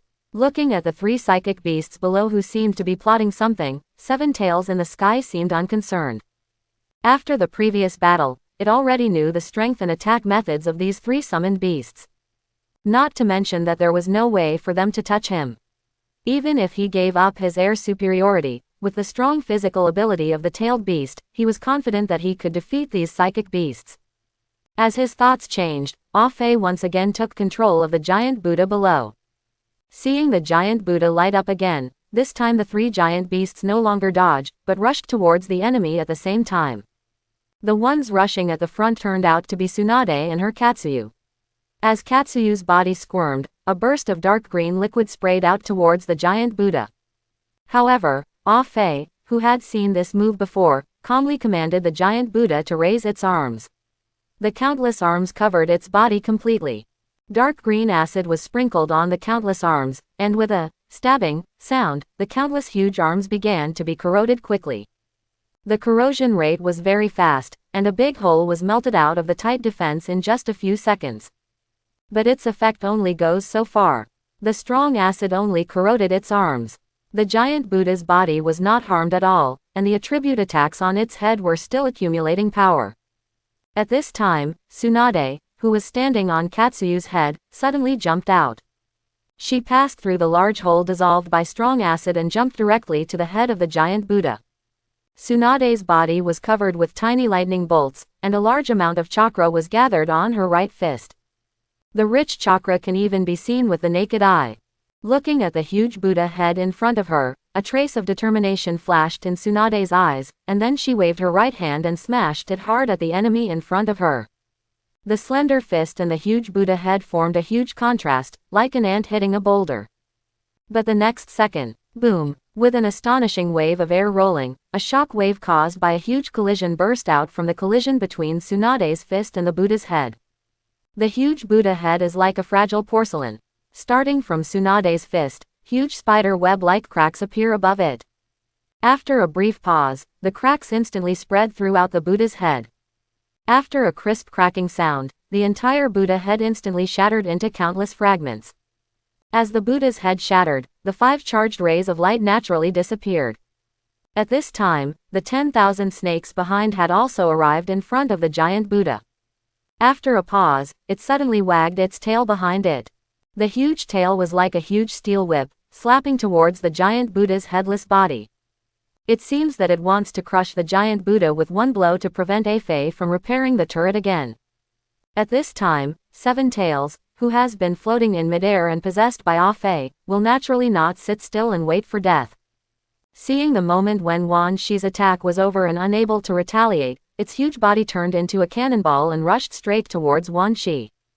At its forefront, the huge top horn like a beetle's tentacles shone with a cold light. It is conceivable that if Wan Shi did not successfully dodge, the huge top corner would be like a sharp long knife, cutting it in half. Just when Ah Fei was about to hit Wan Shi's body, Gamabunta, who had been lying in wait for a long time, jumped hard and suddenly appeared above Wan Shi. He held the short sword tightly in his hand and swung it hard at the approaching black shadow. Just when his long blade was about to touch Seven Tails' body, the Seven Tails impacting at high speed suddenly deviated from the direction of travel. He dodged its attack with a weak side deflection. Flying close to the ground in an extreme curve, Seven Tails' body appeared above them again. Ah Fei's mocking voice sounded. Do you think I'm stupid, or do you think I'd be so arrogant? We all know that you are planning to ambush me, do you still think that I will rush over as you expected? However, there was no hint of disappointment on Gamabunta's face, and he answered briefly. No, you are just stupid. After saying that, it opened its big mouth, and the tongue in its mouth shot out like a spring. Fei, who was still feeling proud, didn't notice that it was too close to Gamabunta at this time. Its huge body floating in the air paused slightly, and its tongue bound its body accurately. After being slightly surprised, Ah Fei laughed again. Ha, so this is your attack. And then it's gone. The open-mouthed Gamabunta was naturally unable to answer its question, but Kagura, who had been prepared for a long time, finally appeared at this time. He stood on the crown of a tree, with the 3 Magatama Sharingan already opened, staring closely at Faye, who was restrained by Gamabunta. The Magatama in his eyes rotated rapidly, and Kagura gritted her teeth with difficulty, obviously pushing Sharingan to the extreme. This is Kagura's first attempt at her S-level skill, Amaterasu. A small black flame like a lotus suddenly appeared on Faye's body. Faye, who had already noticed Kagura's movements, was slightly startled, but then laughed indifferently and said, "Is this your long-planned attack? This kind of flame can't even burn through my shell. As early as when the black flame appeared, out of biological instinct, Gamabunta retracted his tongue in time. Although the flame is very small, it can feel a fatal danger from above." Sure enough, while Faye was still laughing, the small flame suddenly turned into a black curtain, covering Faye's huge body. The flame was like a viscous liquid, firmly sticking to its body. Faye, who was burned by Amaterasu, could no longer maintain his flight and fell to the ground in pain. "Woo, how so? This fire, With its shrill screams, it kept rolling in the forest. However, this had no effect. The fire clung to it like a parasite and continued to burn its body. Seeing the rolling Faye, even Wan Shi couldn't help but take a step back in fright. If it were normal, with its ferocious character, it would rush up and devour the enemy as soon as Faye was shot down. But at this time, the black flame gave it a sense of threat that it had never felt before. Even the proud creature just wanted to stay as far away from the fire as possible. On the other side, Kagura, who had successfully cast Amaterasu, was kneeling on the ground in pain. He closed his eyes tightly, but he could still see a lot of blood flowing from the corners of his eyes. Sharingan has only reached 3 Magatama, and he is facing a huge backlash at this time. Even Itachi with the Mangekyo Sharingan in the original work would not dare to use this move easily. For Kagura at this time, Amaterasu's backlash was far stronger than he imagined. If it weren't for the fact that the situation was too weak, he actually didn't want to risk using it. Tsunade, who finally fell from the sky, saw Kagura with blood on her face and rushed to his side immediately. At this time, Orochimaru and Jiraiya also noticed something strange about Kagura. They ignored Faye, who was crying in pain on the ground, but looked towards Kagura. However, before Tsunade, who rushed to Kagura, could speak, a red and blue energy attack suddenly came from the sky. 2 attacks rushed towards Gamabunta and Wan Shi respectively. As Jiraiya and Orochimaru screamed, they and the psychic beast at their feet were instantly enveloped by the 2 energy waves. As several cries of pain rang out, Gamabunta and Wan Shi were knocked away from a distance. Before the 2 huge figures landed, they disappeared in midair because they could no longer maintain their channeling. As for Jiraiya and Orochimaru, they fell to the ground weakly and were knocked unconscious by the blow. A hoarse voice came from above them. "Faye, you were really a waste, you can't even deal with a few boys." Tsunade, who heard this voice, looked over in surprise. The person speaking was Kakuzu, who was supposed to be fighting on the other side. Kakuzu at this time was completely different from his previous appearance in black robes. The robe on his body had long since disappeared, revealing his upper body covered with stitches. On both sides of the naked upper body, there were 2 masks, one red and one blue. The masks and his arms were connected by some black blood vessels. The mask on his face has long since disappeared, and the exposed lower half of his face also has a bunch of black blood vessels flying around. The Kakuzu in front of him was still in a fighting posture, and the strange appearance made people feel numb. But shouldn't he be surrounded by those Jonin from Takigakure village? Thinking of this, Tsunade and others immediately looked towards the battlefield before Kakuzu. However, the scene in front of them shocked them, because the battlefield over there was like a purgatory on earth.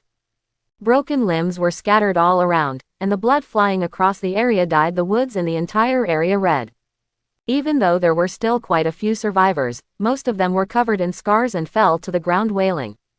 The leader, Hokage, sat helplessly on a tree trunk, his right hand covering his bleeding abdomen, looking desperately at Kakuzu in the distance.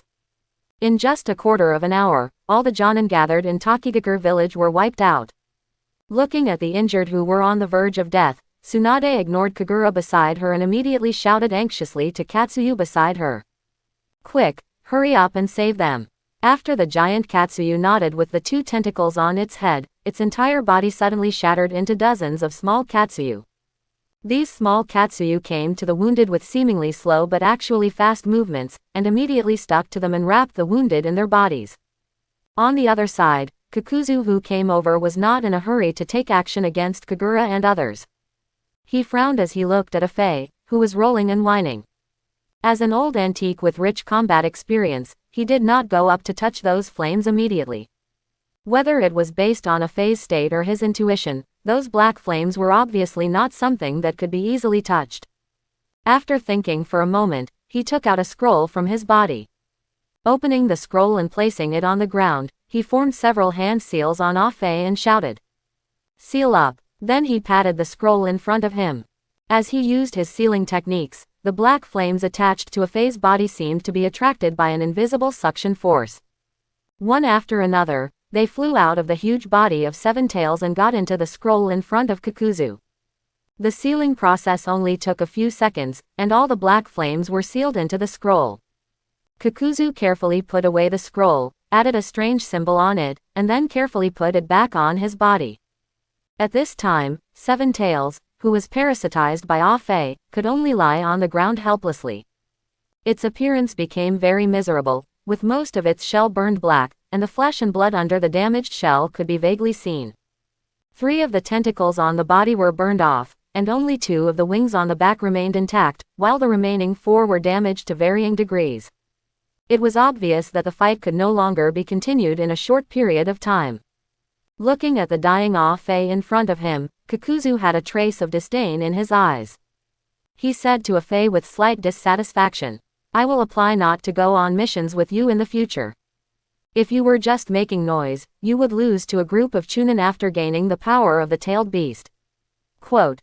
Although Kagura, who was kneeling on one knee at this time, had his eyes tightly closed the whole time, he roughly understood what happened through the voices of Tsunade and Kakuzu. Although he had thought beforehand that Jonin from Takigakure village was definitely no match for Kakuzu. After all, as early as 20 years ago, Kakuzu was able to kill all the senior officials of Takigakure village by himself. Now that 20 years have passed, his strength is definitely stronger than before. After all, Kakuzu had just acquired the secret technique of Takigakure village at that time, Earth Resentment U. Those are the black veins on Kakuzu's body. Now that these years have passed, he will naturally become more proficient in the use of Earth Resentment U. So when he made a battle plan with Hikoki yesterday, the plan he gave to the Jonin in Takigakure village was to delay Kakuzu instead of defeating him. As long as they can hold off for the time being, after Kagura and the others defeat Afei, they can go over and face Kakuzu with them. It's just that Kagura didn't expect these people to lose so quickly and so tragically. It can only be said that there is a big difference between Jonin and Jonin. The Jonin in Takigakure village and the Jonin in Konoha are not the same concept at all in terms of strength. Fortunately, they had also knocked down Afei at this time. Kagura reluctantly stood up. Although her eyes were closed, she could still identify Kakuzu's position based on the voice he spoke before and said, "There is no point in us continuing to fight. You can take Fei and the 7 tails away, and we will take Uchiha back to Konoha to recover her life. How do you feel?" Although this is a bit sorry for the fallen Takigakure Jonin, it is the most correct decision at the moment. If given the chance, Kagura would certainly want to try to keep 7 tails. But the current situation is that he can no longer open his eyes in a short period of time. Takigakure village is completely destroyed, Jiraiya and Orochimaru have withdrawn, and Tsunade also spent a lot of chakra in the previous battle. With such a lineup, it will undoubtedly be difficult to defeat Kakuzu in front of him. From what Kagura knows about Kakuzu, he is a person who loves money and hates trouble. He shouldn't have much interest in things other than his own tasks. Kakuzu in front of him stopped after hearing his suggestion. He rubbed his chin full of black veins with one hand and thought about it seriously. However, unexpectedly, the look he looked at Kagura became more and more fierce. After putting down his hand, he said calmly to Kagura, "You are the boy from the Uchiha family named Kagura. I really hate doing things other than tasks. But you may not know that Madara-sama specifically told us that he is very interested in you. And, Speaking of this, a trace of greed flashed in his eyes. The genjutsu you used in the water country and the black flame ninjutsu you just used are all derived from your pair of Sharingan. It seems like those eyes can be sold to Madara for a good price. Before he finished speaking, his right hand suddenly turned into a bunch of black blood vessels and charged towards Kagura. Before Tsunade beside her could give a hint, Kagura, who had already been alert when Kakuzu's tone was wrong, dodged in advance when the attack came. Kakuzu's face did not change after he missed the attack. His left hand also turned into countless black blood vessels, and he launched attacks towards Kagura one after another. Kagura, who closed her eyes tightly, could only barely dodge through the sound of breaking through the air. However, what he couldn't see was that the red mask on the right side of Kakuzu in front of him had been charged with a red energy light. Just when Kagura dodged those black veins again, Kakuzu seized the momentary flaw and launched a fire dragon that represented the fire style. It wasn't until a blazing temperature came from the air that Kagura realized something was wrong. However, Kakuzu had already calculated all his moves, and Kagura could no longer dodge this attack. Under the crisis, Kagura could only curl up and protect her arms in front of her, trying to resist the blow. Just when the fire dragon was about to submerge his body, a pretty figure rushed towards him. It was Tsunade standing beside him. She knocked Kagura away without fear and took the blazing fire dragon on his behalf. Boom! With a roar, Tsunade was directly submerged by the fire dragon. Under the impact of huge energy, the fire dragon and her body impacted dozens of giant trees before dissipating. A straight ravine appeared in the forest, extending to the far end. The fire dragon annihilated all the trees and rocks along the road, stirring up large sheets of thick smoke. After a long time, the smoke gradually dissipated, and Tsunade's figure finally emerged. But at this time, the thin girl was lying on her side on the ground unconscious, not knowing whether she was alive or dead. The moment Kagura was knocked away, he knew it was Tsunade who knocked him away. With his eyes closed tightly, he could not see everything that happened, but the roaring noise in his ears foreshadowed something bad. After rolling on the ground, Kagura stood up anxiously. He ignored the discomfort in his eyes and quickly opened his eyes.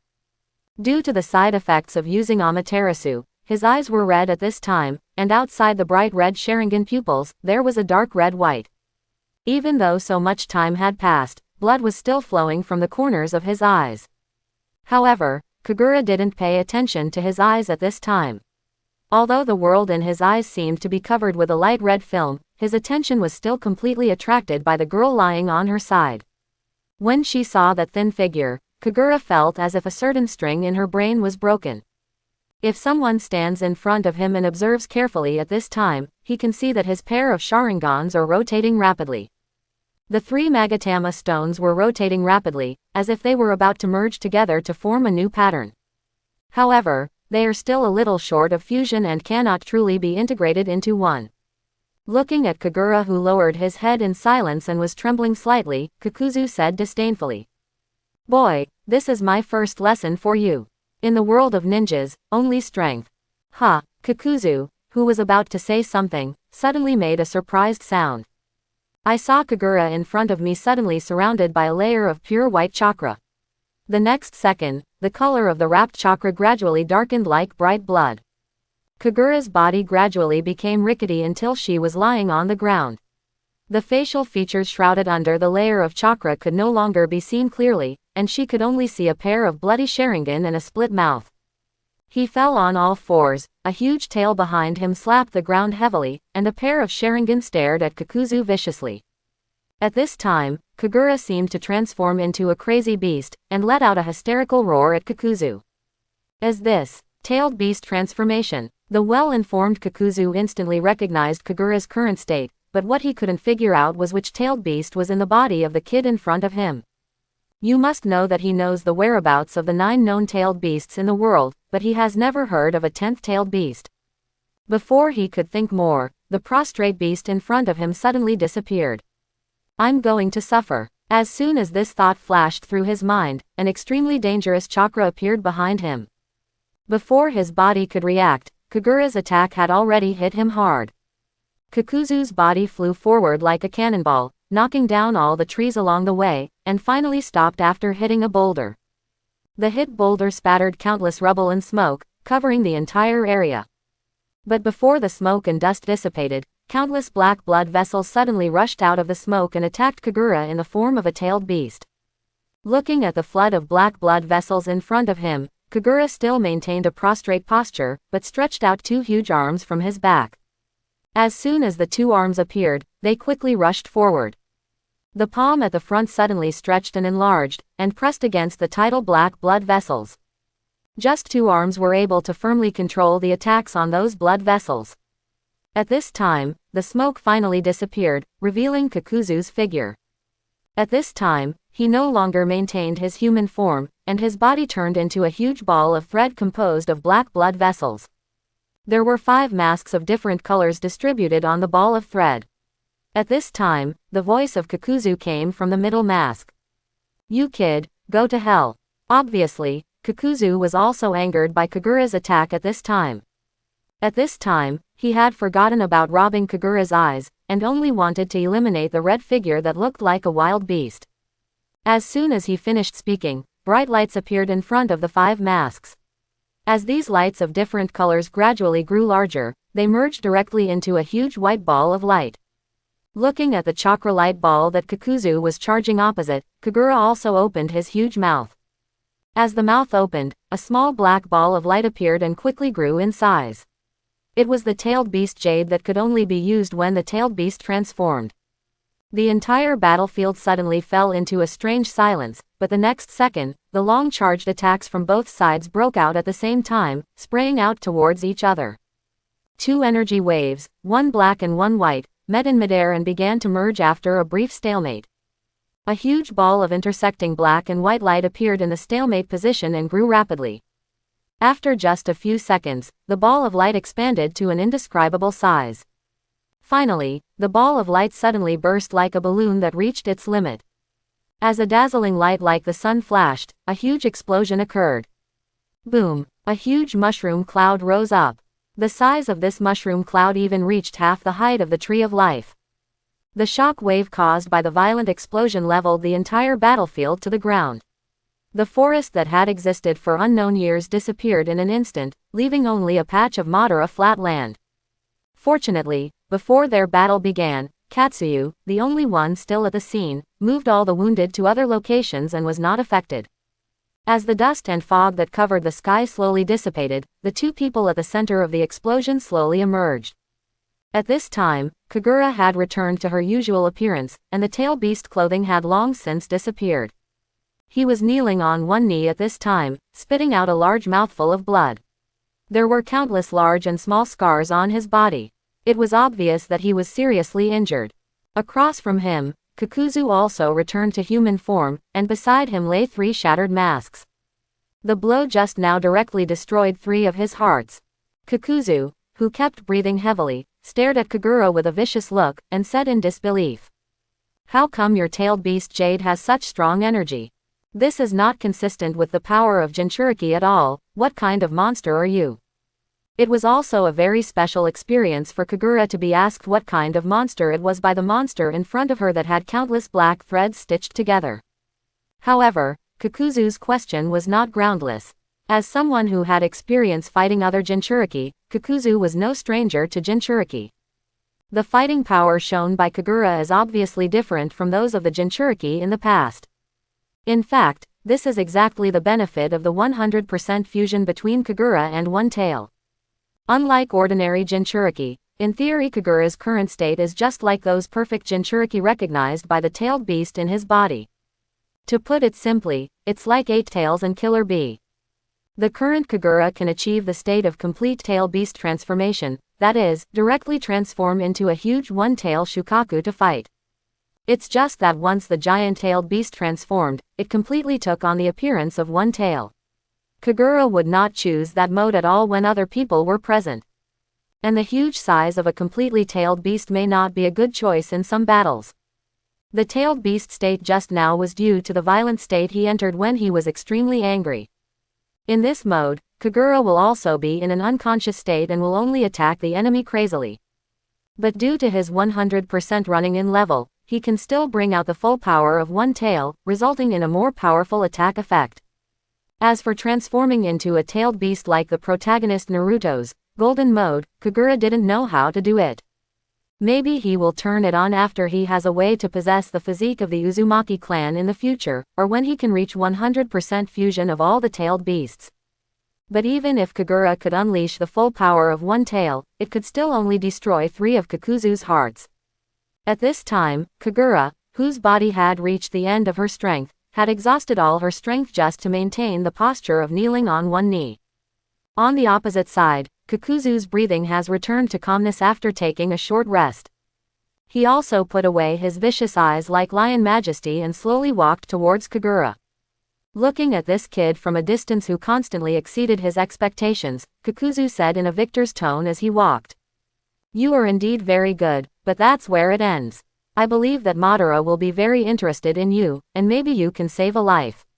Quote, listening to Kakuzu's declaration like a winner, Kagura closed her eyes helplessly. Just as he was still thinking about other ways to save himself, there was a throbbing in his mind. It was the throbbing from a contract, which was the feedback given by the psychic contract. Could it be? Was that egg finally moving? Chapter 91. Feeling the throbbing that originated from the psychic contract, a strange light flashed in Kagura's eyes. It seems that after being fed with hero water last night, the egg finally seemed to have changed. But the timing of this change cannot be said to be good or bad. It would be fine if an aggressive psychic beast came out. If what comes out is an auxiliary or a scholar psychic beast like Jiraiya's toad-eyed beast, summoning it at this time will really bring food to Kakuzu. But as Kakuzu continued to approach, Kagura seemed to not have many choices. With a heartbeat, Kagura bit her thumb decisively, smeared the blood on her palm and patted it on the ground. Kakuzu, who was halfway there, stopped warily when he saw this scene. What else did this kid want to do?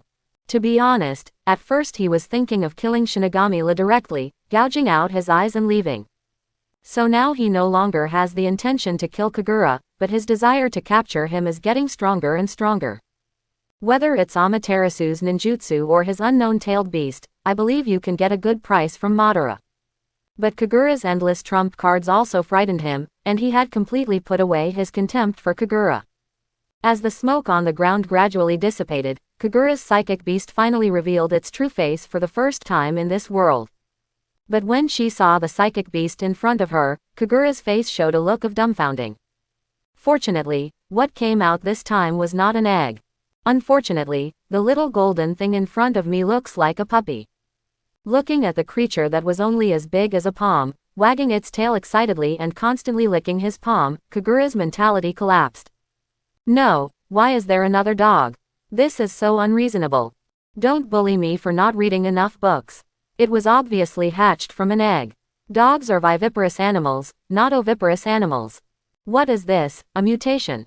Besides, Lousy already has a civet cat and a cat in his body, and there should be turtles, monkeys, foxes and so on in the future.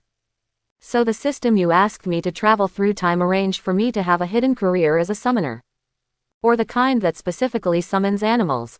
Not knowing that Kagura was vomiting madly under her calm expression, Kakuzu looked at the cute psychic beast and asked Kagura in confusion.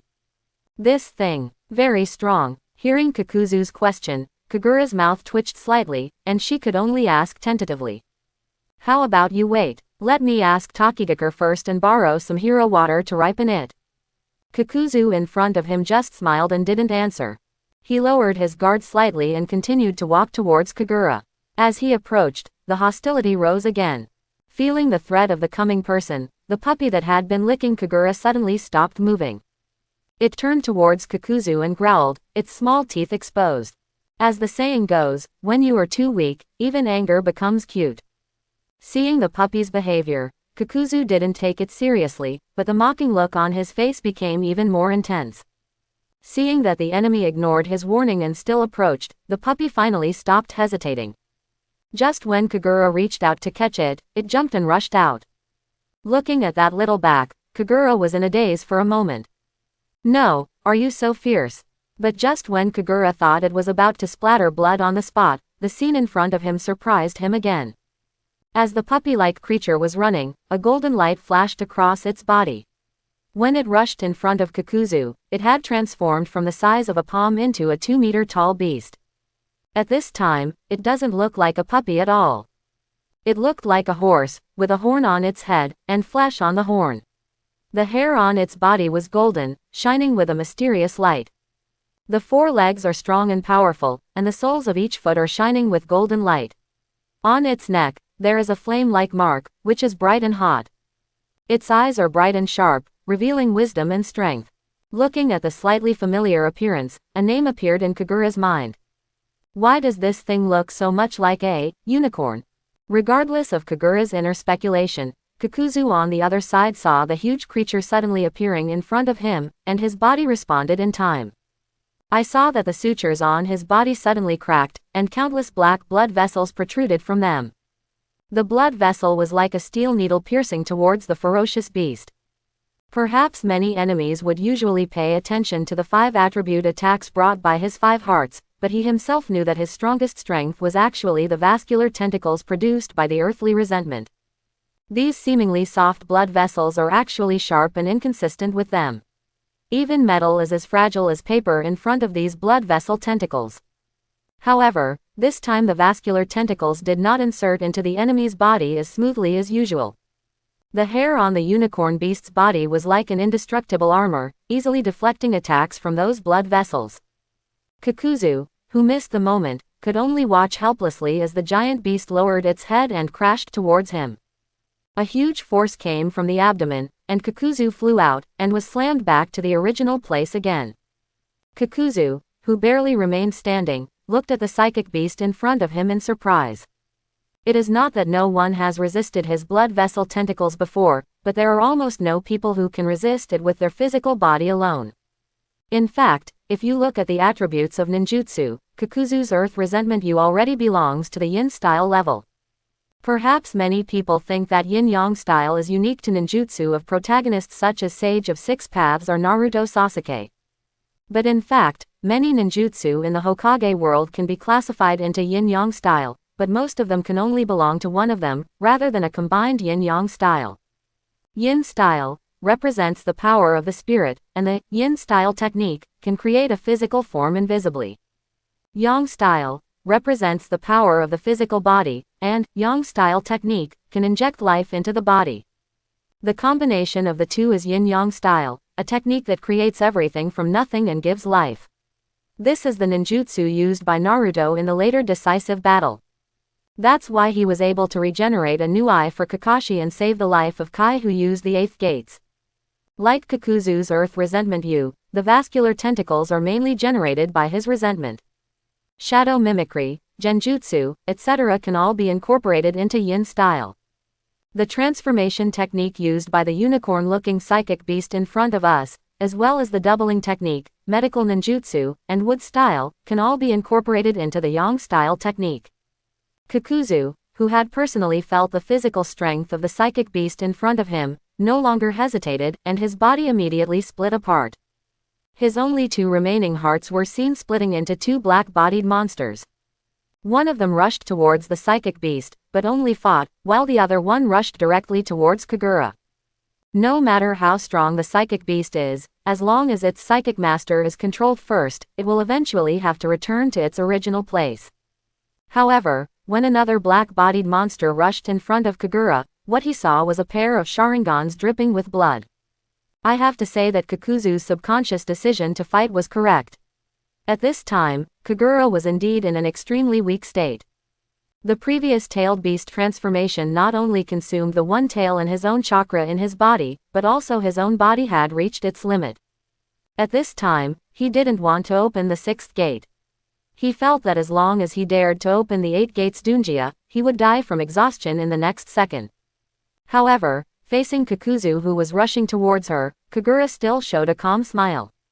A pure white film suddenly appeared on his body, and the shadows of 2 tails could be vaguely seen behind him, which was a sign that he had activated the 2-tailed chakra. Unexpectedly, Laozi has 2-tailed beasts in his body. Feeling the instantaneous energy in his body, Kagura's tired body seemed to have received some relief. He slowly raised his head and stared at Kakuzu in front of him. A pair of Sharingan was already leaking blood. When he saw the bleeding Sharingan, Kakuzu already thought something was wrong.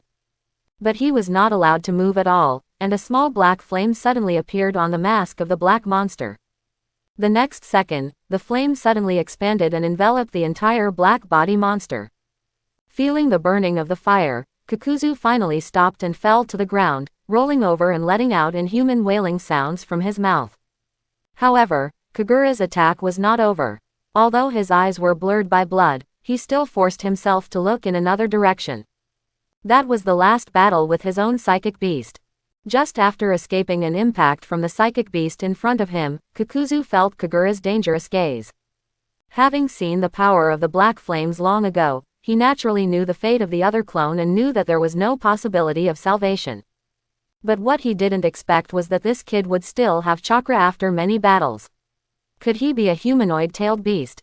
You must know that now all you have left is your true body. If even this last heart is destroyed, then you will really die. Death, this is an unfamiliar word to Kakuzu. He had given death to many people, but ever since he obtained Earth Resentment, these two words seemed to have gone far away from him. By constantly acquiring new hearts, he seems to have found a way to live forever. But now, it was a mission that he thought was not difficult. Such a seemingly ordinary boy actually made him feel the smell of death again. At this moment, he once again experienced the feeling of fear. As the saying goes, people who live longer are more afraid of death. The moment he sensed Kagura's gaze, Kakuzu made a decisive decision.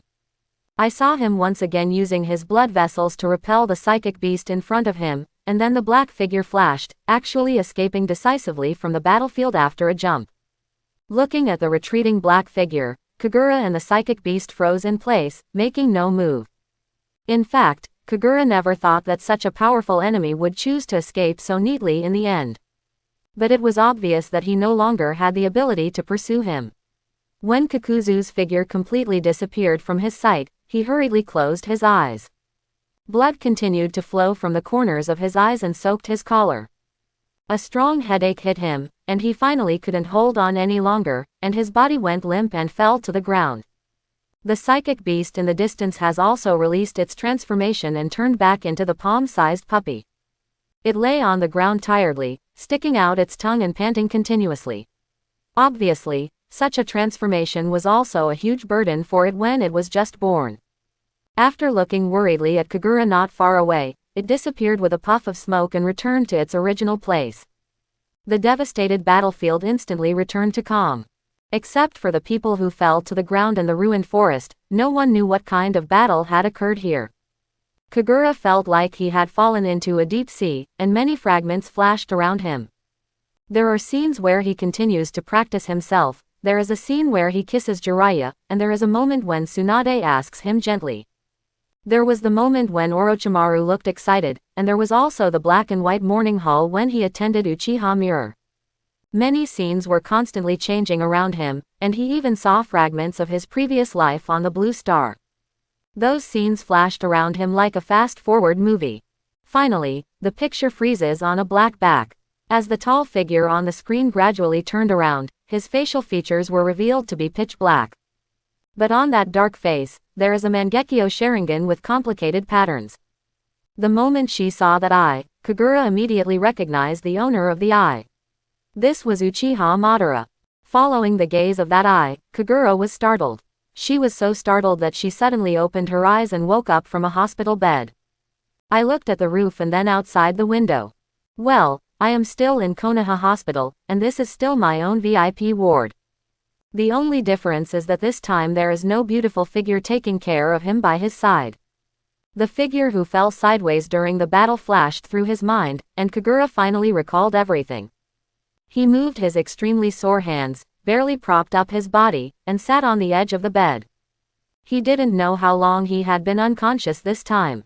Unlike previous minor injuries, this time he was covered in bandages, and the muscles in his entire body were so stiff that they didn't seem to belong to him. Just the act of getting up already made Kagura out of breath, and she had to sit on the edge of the bed to rest. It took a quarter of an hour for Kagura to finally adapt to her current body and stand up with extraordinary willpower. Slowly walked out of the ward and came to the corridor. After asking, he finally knew the location of Tsunade's ward. After walking through the corridor to the target ward, Kagura opened the door directly. What comes into view is a huge window. The sunlight outside the window shines through the trees outside and casts a little light on Madara in the ward. A girl sitting on the hospital bed was looking out the window in trance, like a vivid painting. Hearing the door being opened, the girl looked back. The moment she saw Kagura's figure, her eyes were like twinkling stars in the starry sky, revealing a joyful smile. Seeing Tsunade in front of her with her neck and head wrapped in bandages, Kagura's tense heart finally relaxed. He walked forward slowly, getting faster and faster step by step. Finally, he opened his hands and hugged the girl in front of him, refusing to let go. Feeling the warmth coming from her body, Tsunade patted his back gently and said softly, "Hello." However, the two of them did not notice that there were two teenagers also covered in bandages standing in front of the door. Orochimaru and Jiraiya looked at the scene in front of them with embarrassed expressions, feeling that they could neither enter nor leave. After greeting all the friends in Team 7, Kagura also learned about the aftermath of the battle from them. The ones who discovered Kagura and the others were the Tokigakure Jonin, who were the first to be treated by Katsuyu. Speaking of which, I have to be thankful that Tsunade let Katsuyu heal these guys. Considering the danger of this battle, the senior officials of Tokigakure village cleared everyone near the altar early in the morning. If those Jonin hadn't woken up in advance, no one would have come here to check in at least a day or two. Tsunade, Jiraiya and the others were fine, but Kagura, who collapsed from complete exhaustion, might really die inexplicably like this. After the Tokigakure Jonin cleaning up the battlefield found the fallen Kagura and others, they immediately carried out emergency treatment and notified the Leaf Village. After simple treatment, it was determined that the four people were out of danger, and Tokigakure sent people to send them back to Konoha village after being injured. Uchiha Shizu, who was finally sent home, finally woke up after being in a coma for several days. After being questioned by her tribe, she completely forgot all the memories of this period, and her last impression was still about the time before going to the Kingdom of Water. But no matter what, her safe return also indicates that Kagura and others have successfully completed their S-class mission. But at the same time Kagura also got bad news. During subsequent searches, there was no trace of Seven Tails and Kakuzu possessed by Fae. It was expected that Kakuzu could not be found. After all, Kagura witnessed his escape with her own eyes. But he didn't expect that a Fae, who was obviously seriously injured, would run away in the end. At this time, Kagura suddenly thought of something very important.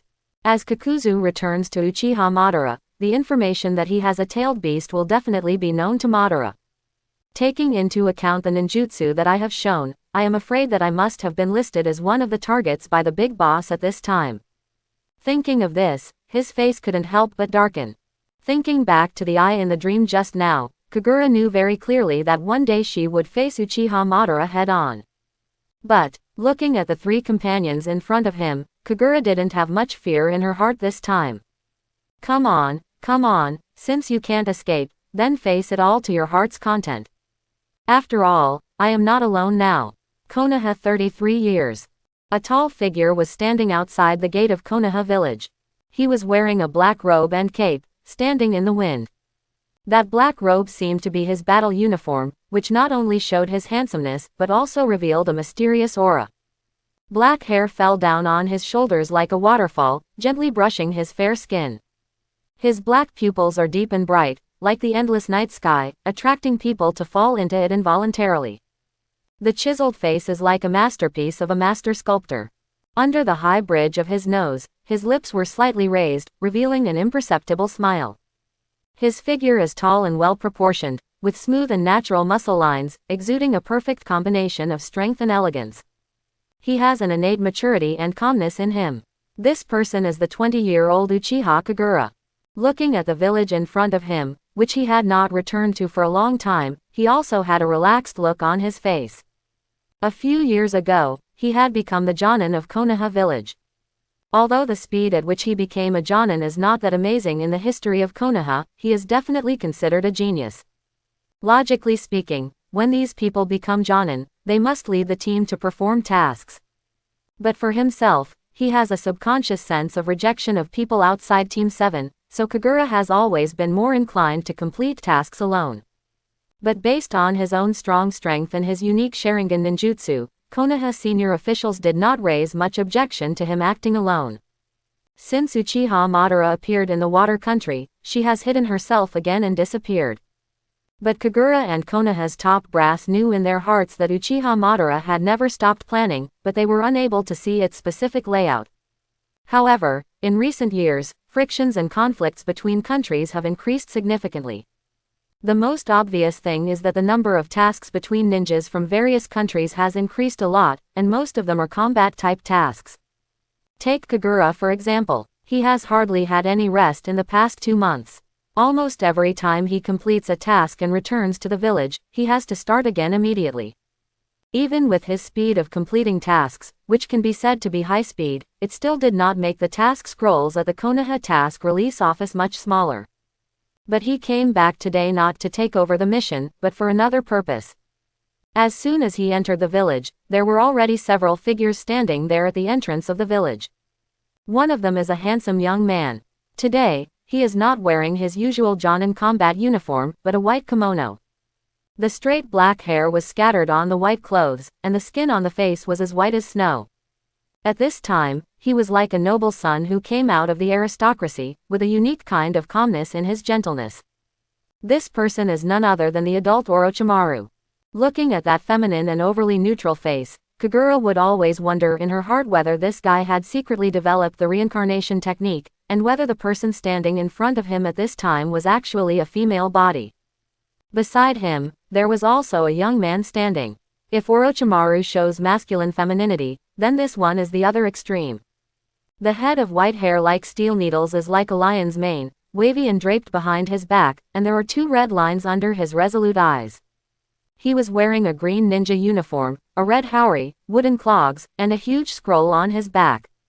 This is the grown-up Jiraiya. But at this moment Kagura's eyes were focused on the woman between them. She has long, light yellow hair, styled into a large ponytail, with diamond-shaped blue-purple marks on her forehead, bright brown eyes, light red lips, and red nails. Wearing white short-sleeved tops, a black tights similar to fishnets, a blue cloth belt around the waist, and dark black trousers. Of course, the most attractive thing is her white and tender skin and proud big breasts. Just standing there is enough to attract everyone's attention. This was Tsunade in her youth. After many years of waiting, Kagura finally ushered in the mature stage of Tsunade. I have to say that although this is not the first time I see it, every time I come back and see the current Tsunade, Kagura feels an unparalleled impact. The moment she saw Kagura, Tsunade's eyes lit up as she was waiting boredly, and she ran directly towards Kagura. Looking at the beautiful figure flying towards him, Kagura also opened his arms in time to welcome Tsunade who was coming. He smelled Tsunade's unique fragrance in his nose and felt the warm body in his arms. Of course, there is also the unusual softness on the chest. Over the years, their relationship has grown stronger and stronger, and they have become a well-known couple in the Leaf Village. In fact, even Sarutobi Hiruzen was already waiting for the day when the 2 of them got married. Kagura has been busy with tasks in the past 2 months, and the 2 have not seen each other for 2 full months. He buried his head in Kagura's arms and took a deep breath, feeling his boyfriend's breath. She raised her red lips, looked at Kagura in front of her with her almond-shaped eyes, and said dissatisfiedly, "I thought you wouldn't be able to make it back today, couldn't you have done it earlier?" Kagura stroked Tsunade's hair lovingly and smiled bitterly. "Kaido, didn't you rush back immediately after completing the mission? Besides, the wedding probably hasn't started yet. Don't worry, there's still some time. But if you 2 linger for a while longer, you might really be late." Quote. The person who answered on Tsunade's behalf was Jiraiya from behind. It was obvious that he and Orochimaru had become accustomed to this situation over the years. If dog food can also make people full, they have already been fed to their full stomachs in recent years. Kagura nodded, and Tsunade in his arms finally let go of him, but their hands were still held together. Tsunade looked at Kagura and said, "I know you don't have time, so I've already chosen a gift for you. We can just go there directly now." Kagura nodded, holding Tsunade and starting towards the destination. When the 4 people arrived at the wedding venue, many people who came to attend the wedding had already gathered in the venue. The 4 of them handed over their gifts in front, found a seat at the back and sat down, when the wedding just started. When looking at the white-haired young man on the stage wearing a traditional Japanese kimono with an upright body, Kagura couldn't help but reveal a smile on her face. Yes, the groom on the stage is their friend Hokage Tsukumo. As one of the few good friends of Kagura in Konoha village, he deliberately adjusted his time to come back to attend his wedding. Perhaps from the perspective of Blue Star, Hokage Tsukumo got married a little early, but in this pre-peace era, it was normal for him to get married at his age. In fact, even Tsunade was urged to get married by her Mito grandmother, but in order not to put pressure on Kagura, she never told Kagura about it. The officiant on the stage was talking about something, and Hokage Tsukumo, who noticed Kagura and the others' arrival, nodded to them. Kagura and others who noticed his actions nodded in return. Looking at the newlyweds on the stage, Kagura's thoughts had already strayed to other places. Since Hokage Tsukumo is already married, does that mean that Kakashi will be born soon? Doesn't this mean that Uchiha Obito is about to be born? By the way, who are Obito's parents? It seems that it has not been introduced in the plot. It seems that in the past few years, I have to pay attention to the new babies in the clan. But now that there is more of me in the world, and so many different things have happened, will these people still have their original names? Besides, will the current Uchiha Madara still set up a scheme to deceive Obito? Just as Kagura was sitting there thinking, a voice came from behind the four of them. "Hey, long time no see. My fierce rivals." Quote. As that voice came, Kagura's thoughts were instantly interrupted. Looking back in response, what came into view was a glowing watermelon head. Looking at the energetic man in front of him who was still wearing a yellow scarf and green tights, Kagura couldn't help but smile. This person is none other than Matt Dai. As a good friend at the same time, he naturally came to attend the wedding. Kagura returned a smile to him and said hello. Long time no see, Dai. It sounds like you are still full of energy. Quote, unlike Hokage Tsukumo, the recognized Konoha genius on stage, the one in front of him is still a genin until now. In fact, in addition to Kagura, the 3 members of Team 7 were also promoted to Jonin a few years ago. Among the students of that period, although not all of them could be promoted to Jonin, the only one who had been a genin until this moment was the one in front of him. Faced with this situation, Mad Dai has naturally been ridiculed by many villagers over the years. After all, he is almost the oldest among genin. However, he didn't seem to care about the eyes of those around him. He still looked energetic and full of enthusiasm every day. Kagura naturally had no intention of mocking him. You must know that this guy and his son are the only 2 ruthless people in the book who can open 8 gates. Although his reputation is not as good as his son's astonishing kick record, in the later period, he was also a ruthless man who could defeat 7 people with 1 against 7, and completely wipe out the 7 ninja swordsmen. Looking at the thick eyebrows and big eyes in front of him, Kagura greeted him politely but couldn't help but think about other things. Speaking of which, the person in front of me got married earlier. He got married last year. Speaking of which, Kai will be born in the next few years. Speaking of the aesthetics of women in this world, it is really unpredictable.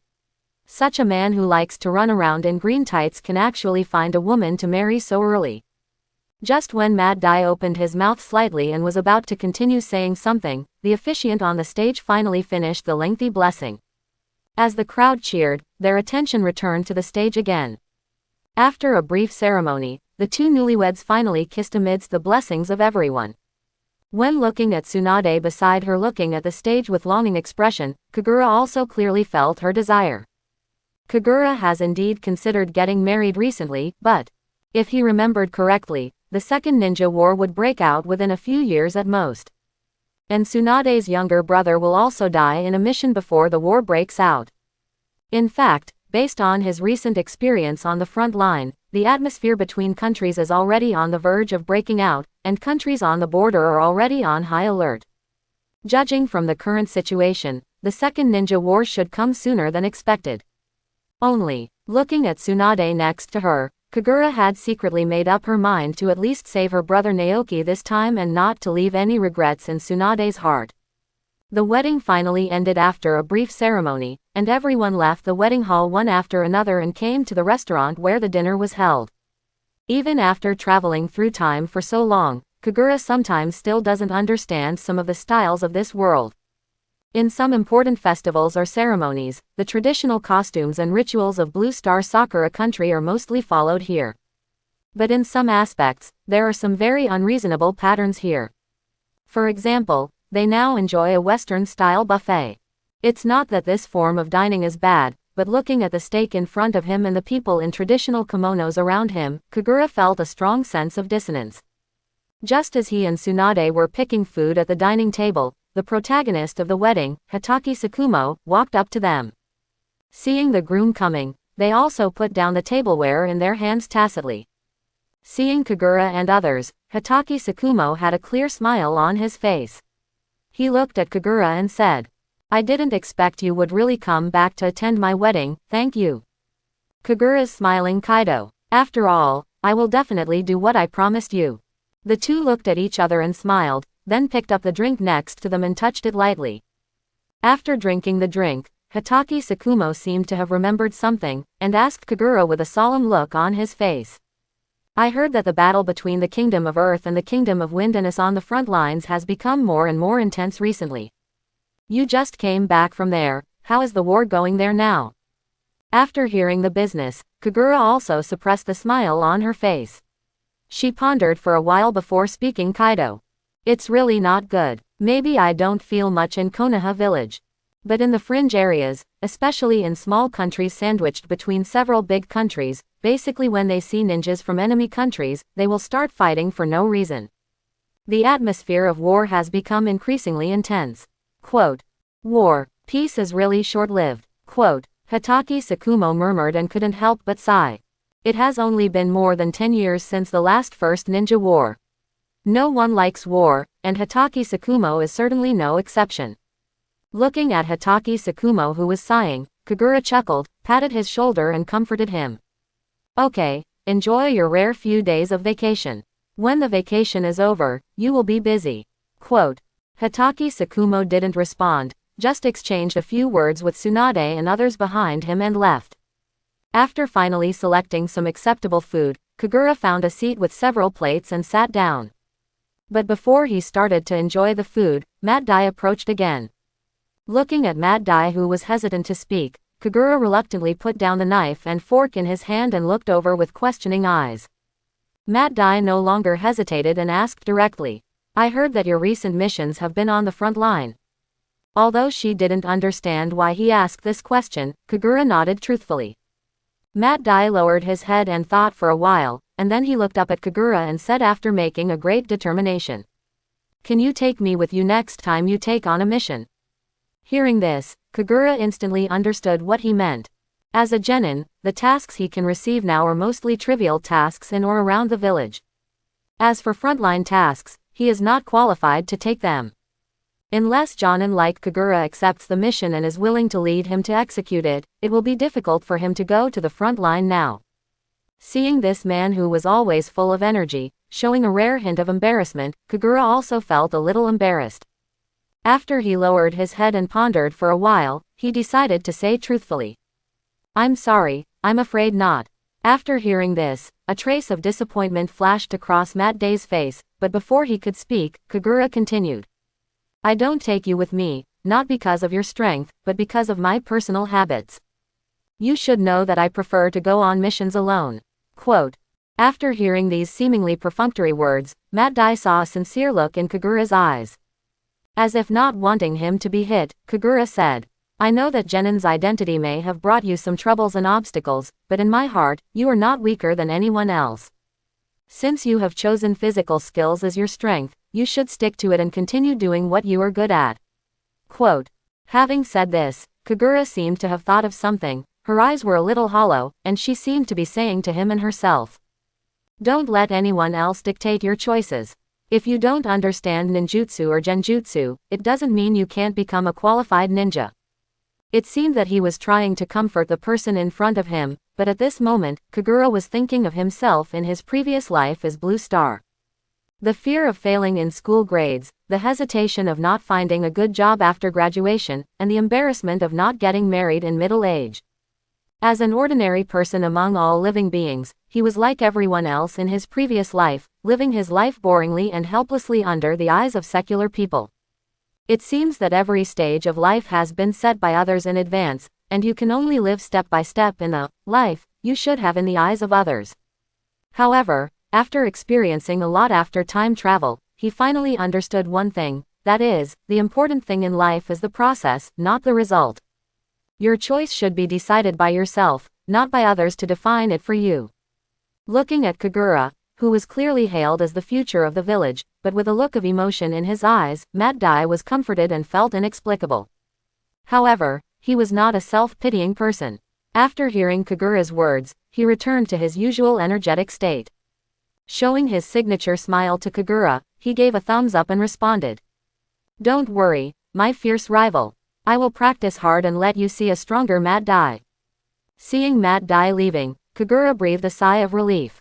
Since I discovered that due to my time travel, many things have deviated from my impressions. So when she saw Mat Dai, a person who was always positive in his impression, showing such an expression, Kagura was also a little panicked. Fortunately for him, if Kai, who is a master of physical skills, disappears for some reason, it will be a great loss to this world. After sending Mat Dai away, Kagura put down the huge stone in her heart and picked up the tableware again to enjoy the cold food in front of her. But just as he picked up the food and before he put it in his mouth, another figure suddenly appeared in front of him. Looking up, the person in front of me was wearing a black robe and an animal mask on his face. He was an Anbu member of Konoha. What is Anbu doing with me? As soon as a question flashed in Kagura's eyes, Anbu in front of her said, Kagura, Master Hokage has something to ask you now. In addition, you need to ask Tsunade to come with you. Quote. After saying that, he turned around and left without waiting for Kagura to say anything. After taking a look at the food in front of him, Kagura sighed, and finally reluctantly put down the fork in his hand. Seeing Anbu appear, Kagura also understood the urgency of the matter. He quickly called Tsunade who was having a meal and came to the Hokage building. Standing in the office, besides Sarutobi Hiruzen, there were 3 other people in front of them. Sitting next to Sarutobi Hiruzen were a middle-aged man wearing glasses and a middle-aged woman with her hair tied into a bun. These 2 people are the high-level consultants of Konoha village, Kaharu and Mito Manabu. Kagura didn't have much favorable impression of these 2 consultants who had a pivotal position in Konoha village. You know, in addition to playing a decisive role in the tragedy of planning the annihilation of the Uchiha clan in the original work, many things going on in the darkness in Konoha village are inseparable from the decisions of the 2 of them. Although from a rational level, Kagura knew that this was the job of both of them. But as a Uchiha tribesman, it is difficult for him to have any good impressions of these 2 people. As for the 4th person present, it was Danzo. Over the years, he has slowly withdrawn from the management of Konoha and began to concentrate on running his own, root, organization. Seeing Danzo, who rarely appeared in public, Kagura's eyes flashed with a hint of vigilance. He knew very well that after the Water Kingdom himself liberated the 3rd Mizukage from the illusion of Uchiha Madara, Danzo has always been very wary of himself. Perhaps he was wary of his eyes that could use distinguished heavenly gods, or perhaps he guessed that he had used genjutsu on him. Ever since returning from the Kingdom of Water, Kagura felt that every time Danzo looked at her, there was a lingering haze. In fact, after that time, Danzo did privately suggest to Hiruzen Sarutobi many times that Kagura should be monitored at the highest level. If it weren't for Sarutobi Hiruzen's insistence, Kagura might still have many Anbu or root people around her now. Danzo was naturally not someone who gave up so easily. Of course, he had personally ordered someone to monitor Kagura. But every time those people either lost sight of Kagura inexplicably, or came back to monitor themselves as if they were talking in their sleep. After he clearly understood Kagura's strength, he gave up. Looking at the 4 people in front of him, Kagura was wary, but still kept a calm face and said, Hokage-sama, may I ask why you summoned me and Tsunade this time? Kagura is not a fool. Usually when there are just them and Sarutobi Hiruzen, he usually calls each other Sarutobi-sensei or Lao Immortal. But when other people are present, he will still respectfully address them as Hokage-sama. Hearing Kagura's name, Sarutobi Hiruzen nodded with satisfaction. He put away a scroll in his hand and pushed it in front of Kagura and said, You guys take a look at this information first. Hearing this, Kagura was not polite and directly picked up the scroll and started reading it with Tsunade beside her. While Kagura and the others were checking, the bespectacled man Mito Kadeni beside them took the initiative and said, "You have been performing missions outside these years, and I believe you have heard some information. Uchiha Madara showed up in the Kingdom of Water many years ago, and after plundering 3 tails and 7 tails respectively, he temporarily lost his whereabouts and there has been no news about him. But you and I both know very well that a person like Uchiha Madara will definitely not give up his plan easily." Quote. After hearing Mito Kadoyan's words, Kagura nodded in agreement. At this time, Kaharu, who was sleeping on the other side, took over the topic and said, "In recent years, we have discovered that there are some mysterious people in various countries wearing black trench coats embroidered with red clouds. They appear at some important events and nodes in various countries, and their purpose seems to be to greatly promote conflicts between countries. A large part of the tension between us and the Kingdom of Earth and the Kingdom of Wind is caused by these mysterious people. So over the years, we in Konoha have secretly conducted many investigations on them. Preliminary confirmation shows that there is a great relationship between these people and Uchiha Madara." Quote. When she heard about wearing a black trench coat embroidered with red clouds, Kagura's face froze, and she began to secretly say something bad. Could this be? Sure enough, before he could think about it any longer, the last Danzo said, "We have investigated that these people belong to the same organization, and the name of this organization is Shao." Hearing this, Kagura couldn't help but roll her eyes. Well, the world is so uncreative, can't it be renamed? You must know that the name, Akatsuki, in the original plot was created by Yahiko and was used after Nagato thought he was the boss. But why now that the time has changed and the leader has changed, this name still appears? Is this the self-correction of the world line? Just as Kagura was complaining in her heart, Sarutobi Hiruzen began to tell about their mission this time. According to reliable information, people from this, Akatsuki, organization have recently appeared in the Kingdom of Wind. And the appearance of one of them was recognized. Quote. Saying that, Sarutobi Hiruzen pushed another portrait from the table. Kagura took it doubtfully, looked at the portrait, and the pupils in her eyes shrank slightly. The portrait shows a man with an iron protective gear on the right side of his face and a slightly unruly face. But these are not important, the most important thing is that man's eyes, they are a pair of Sharingan. In fact, Kagura knew the man in the portrait.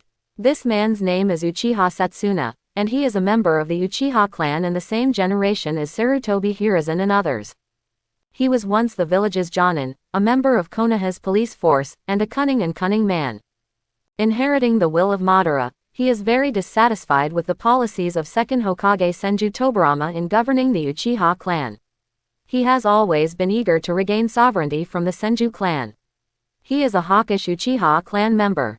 Later, his instigation of rebellion by the Uchiha tribe was discovered by the second Hokage. Eventually, Setsuna was arrested by Anbu members sent by the second Hokage and imprisoned in prison. A few years ago, a riot broke out in Konoha prison, and Uchiha Setsuna took the opportunity to escape during that turmoil. But Kagura didn't expect that this tribesman would become Uchiha Madara after leaving. Perhaps, that riot was not an accident, but a plan to rescue certain people. While Kagura was still guessing, Sarutobi Hiruzen began to talk about the content of this mission. It is understood that in addition to this person, there are several mysterious people also wearing black windbreakers embroidered with red clouds wandering in the Kingdom of Wind. According to our speculation, these people will have a huge operation against Sunagakur village this time. Although our relationship with Sunagakur village has been tense recently, we also do not hope that Uchiha Madara's plan will go smoothly. Therefore, these people must be monitored and stopped when necessary. Quote. Having said this, he looked up into Kagura's eyes and said, on the one hand, only Uchiha's people can handle Sharingan better. On the other hand, you are the most powerful Jonin in the village and are used to acting alone. After our discussion this time, we hope that you and Tsunade will go to the Kingdom of Wind to carry out this mission. Quote. Mito Menyon on the side also added in a timely manner. Due to the current tense situation between us and the Kingdom of Wind, we can only enter through secret infiltration this time. Therefore, the number of people cannot be too large, and you must always pay attention to your own safety. After all, if you are discovered by those ninjas from Sunagakur village, you may have many more enemies. Quote. Sarutobi Hiruzen looked at the two proud disciples in front of him and warned with a serious face. You must be extremely careful this time. This is a secret mission. There are no teammates, just the two of you. When necessary, I hope you can protect yourself as much as possible, with the main purpose of returning safely. Quote. In fact, Kagura and the others no longer need to look at the mission scrolls in their hands at this time. He slowly rolled up the document in his hand, looked at Tsunade and said decisively. Don't worry, I'll take over this task. Although this secret mission did not have any level, Kagura knew very well that this was definitely no less than an S-level mission. Although their original intention was to prevent the Akatsuki organization from plotting against Sunagakur village, the people of Sunagakur village would definitely not regard themselves as team members. If their identity is accidentally exposed, the enemies they will face are those teammates from Sunagakur village compared to those of Madara's men. The reason why I was sent there, besides Sharingan, was probably more because of my own strength. After all, over the years, Kagura's strength has improved significantly compared to before. Having said that, he has to show his attributes again. Eye technique. Mangekyo Sharingan progress 5.5%. Physical skills. 7th gate, Gate of Wonder progress 10.1%. Chakra. Shadow level progress 15.3%. Tailed beast. 3 tails, fusion degree 83%. Physique. Wood style blood inheritance limit. The first is eye technique. You can see that the current Kagura has finally been promoted to Mangekyo Sharingan after all these years. In fact, during the battle between Takigakur and Kakuzu, Kagura's eyes began to change when she saw Tsunade being injured by herself.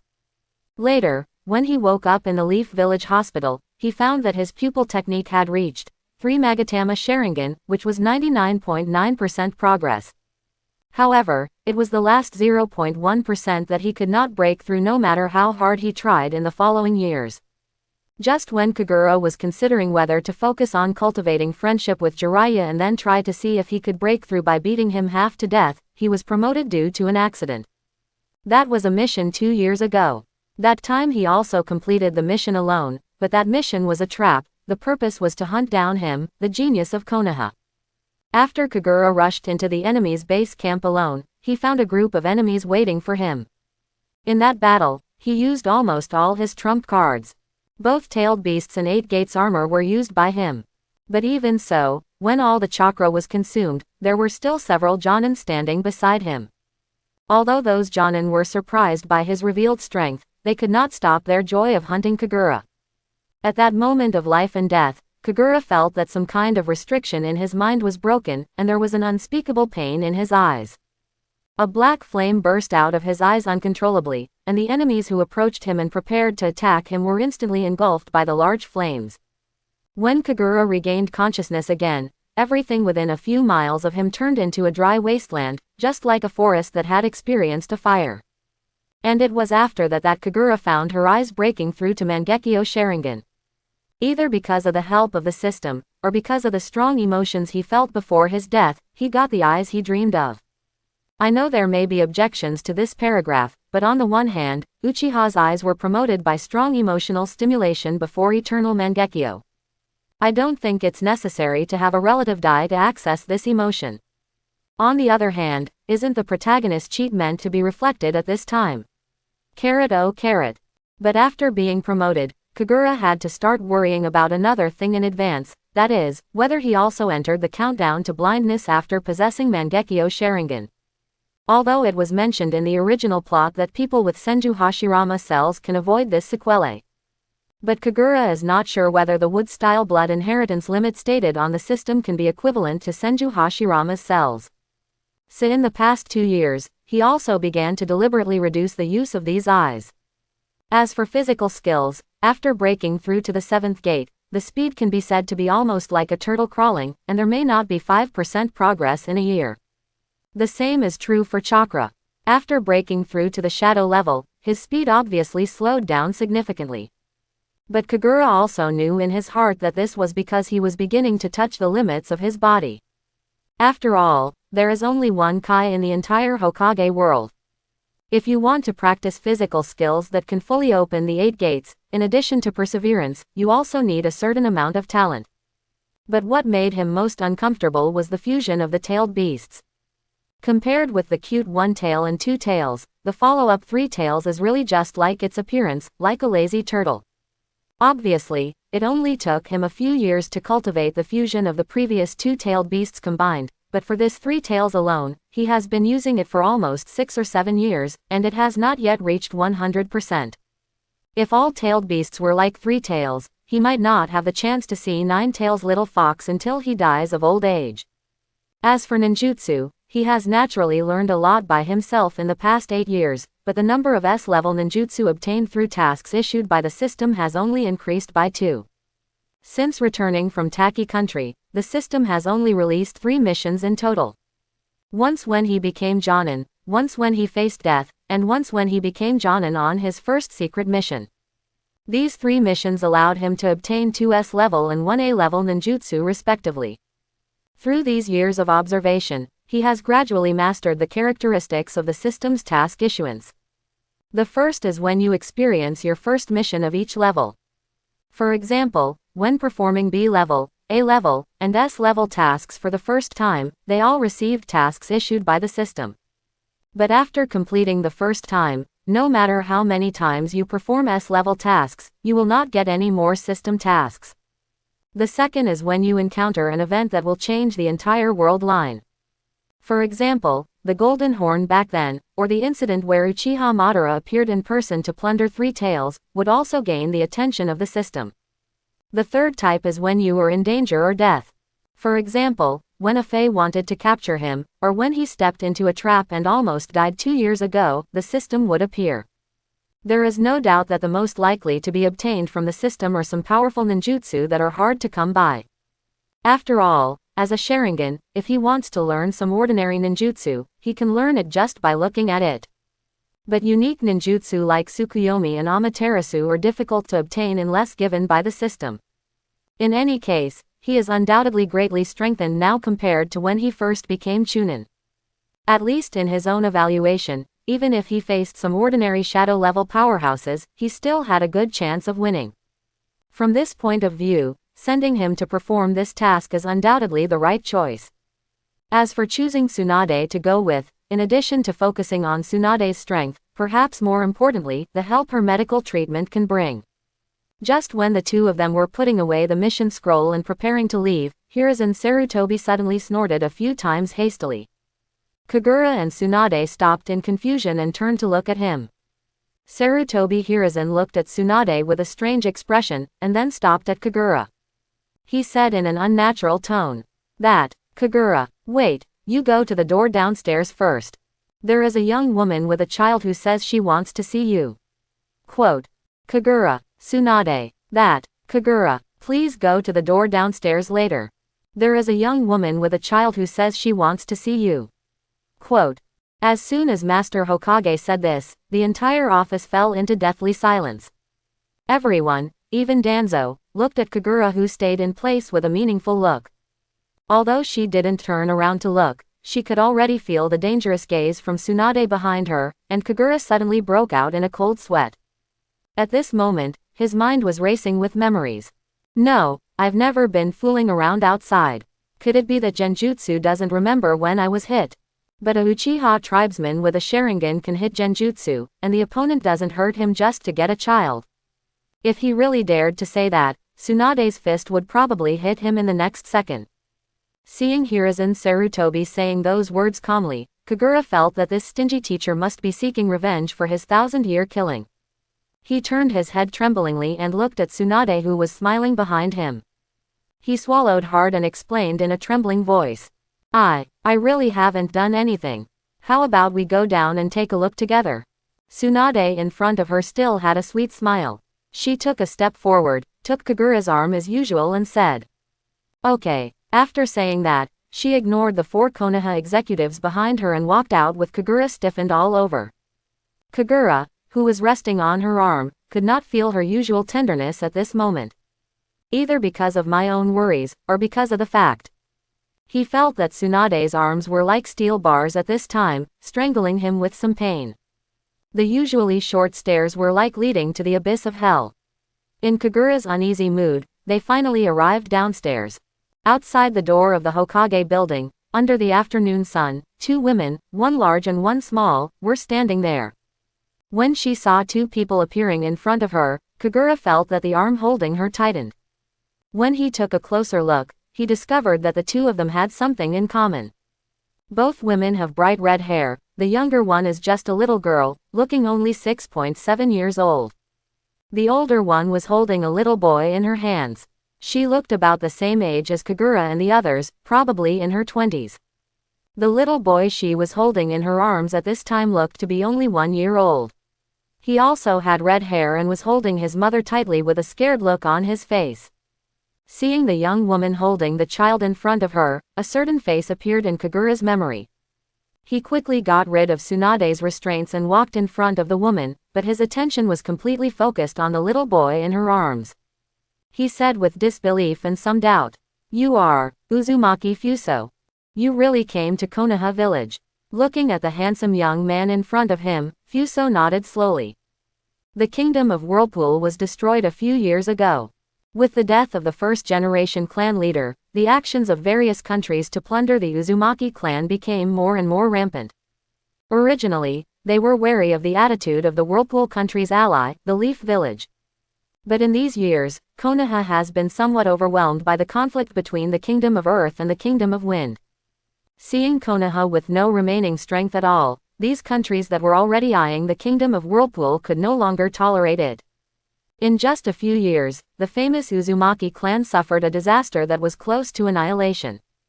Under the war and purposeful plunder, the entire Uzumaki clan has ceased to exist in name only, and the few remaining clan members have fled and hid in other countries.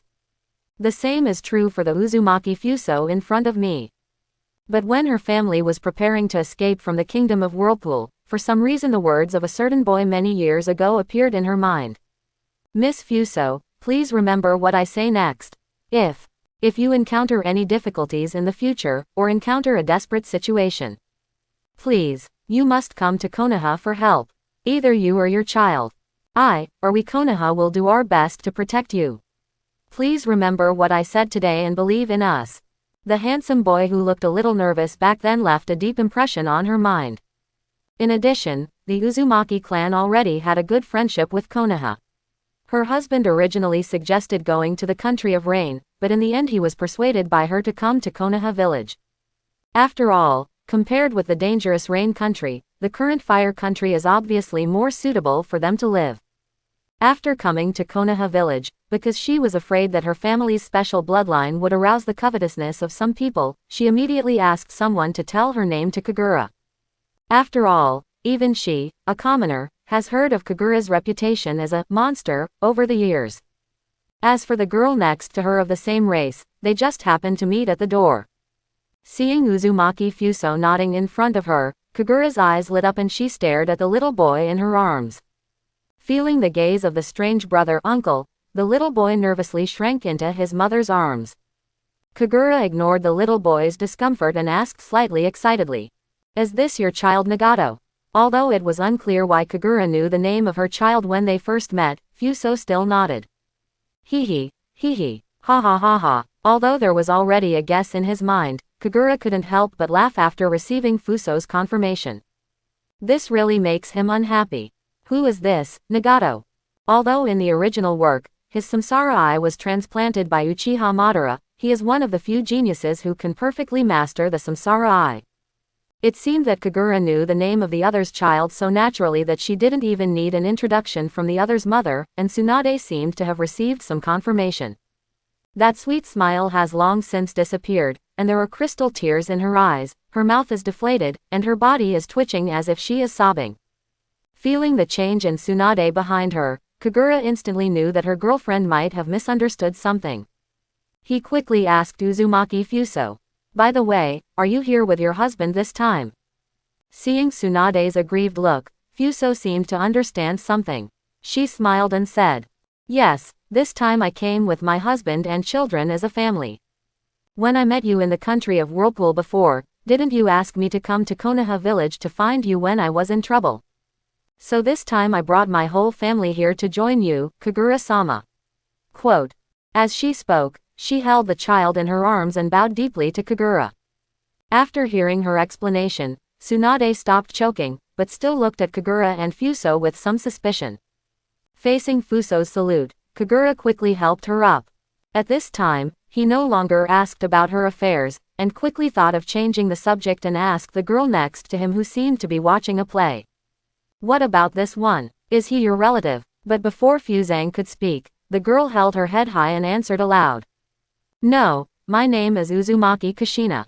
Kagura, huh? Looking at the arrogant red-haired girl who looked like a little pepper in front of her, Kagura opened her mouth in surprise. Oh, I am really blessed today. I just met a genius who can control the Samsara Eye, and now I met the protagonist's mother. Just calculating the time, Uzumaki Kushina did come to Konoha at this time. And Konoha's purpose of finding her here is not for anything else, it is just to let her succeed Mito Uzumaki as the new Nine-Tails Jinchuriki when she becomes an adult. Tsunade on the side was naturally familiar with this name. She seemed to have forgotten her previous grievances, looked over with curiosity and said. Are you that Uzumaki Kushina? Seeing the confused look in the girl's eyes, Tsunade remembered to introduce herself. Forgot to introduce, my name is Tsunade. Mito Uzumaki is my grandmother. Quote. Are you Mito-sama's granddaughter? Hearing Uzumaki Mito, Kushina also put down her repulsive expression and exclaimed. For her, it was precisely because of Master Mito that she escaped from the war and had a home to live in again. So she felt respect for that elder from the bottom of her heart. Tsunade gently took the hand of the girl in front of her, nodded and replied. Yes, I will take you to see Grandma now. As she said this, she thought of something else, turned to Uzumaki Fuso next to her and said. You should come too, after all, you are also a relative of the same clan as Grandma. Don't worry, since you have come to Konoha, we will take good care of your family. Quote. Fuso, who was still a little worried while holding Nagato in her arms, couldn't help being pleasantly surprised when she heard this. After all, Uzumaki Mito, the first Hokage lady, was named. As a member of the Uzumaki clan, how could she not know it? It was obvious that she had just misunderstood the granddaughter of the legendary Lord Mito, and she was worried about whether she would suffer revenge. But I didn't expect that the Tsunade in front of me was just like her beautiful appearance, with an equally beautiful and kind heart. She hugged the child gratefully and bowed again to Tsunade in front of her, who quickly supported her. So the three women and one child left the door talking and laughing and walked in the other direction. Only Kagura stayed in place, unable to react for a moment. Fortunately, Tsunade stopped at this time, turned around and glared at Kagura behind her and shouted angrily. You, go home. I will go over to settle the score with you later. After saying that, he pulled the two Uzumaki clan members away domineeringly. Looking at the retreating figures of everyone, Kagura also showed a wry smile. What is this thing called? As the sky was dyed black, night fell on the sky again. Tsunade came out of her grandma's house and skipped happily on the street towards Kagura's house. After introducing the two to her grandma, Tsunade also saw Fuso's husband. After hearing her grandma's gentle questions about the experiences of these tribesmen in recent years, Tsunade finally confirmed that this woman and her child had nothing to do with Kagura. In fact, this really cannot be blamed on Tsunade for being stingy. After all, Kagura has been used to going out on missions alone over the years, and she often goes on missions herself. Sometimes it is common for two people to be busy and unable to see each other for several months. It was sometimes hard for her not to be wary of a boyfriend like this who had no idea where he was hanging out outside all year round. I am definitely not making any insinuations here about some idiot who doesn't even know his daughter. Arriving at the door of Kagura's house in a happy mood, she tilted her head and thought for a moment, then suppressed her smile and put on a bad face.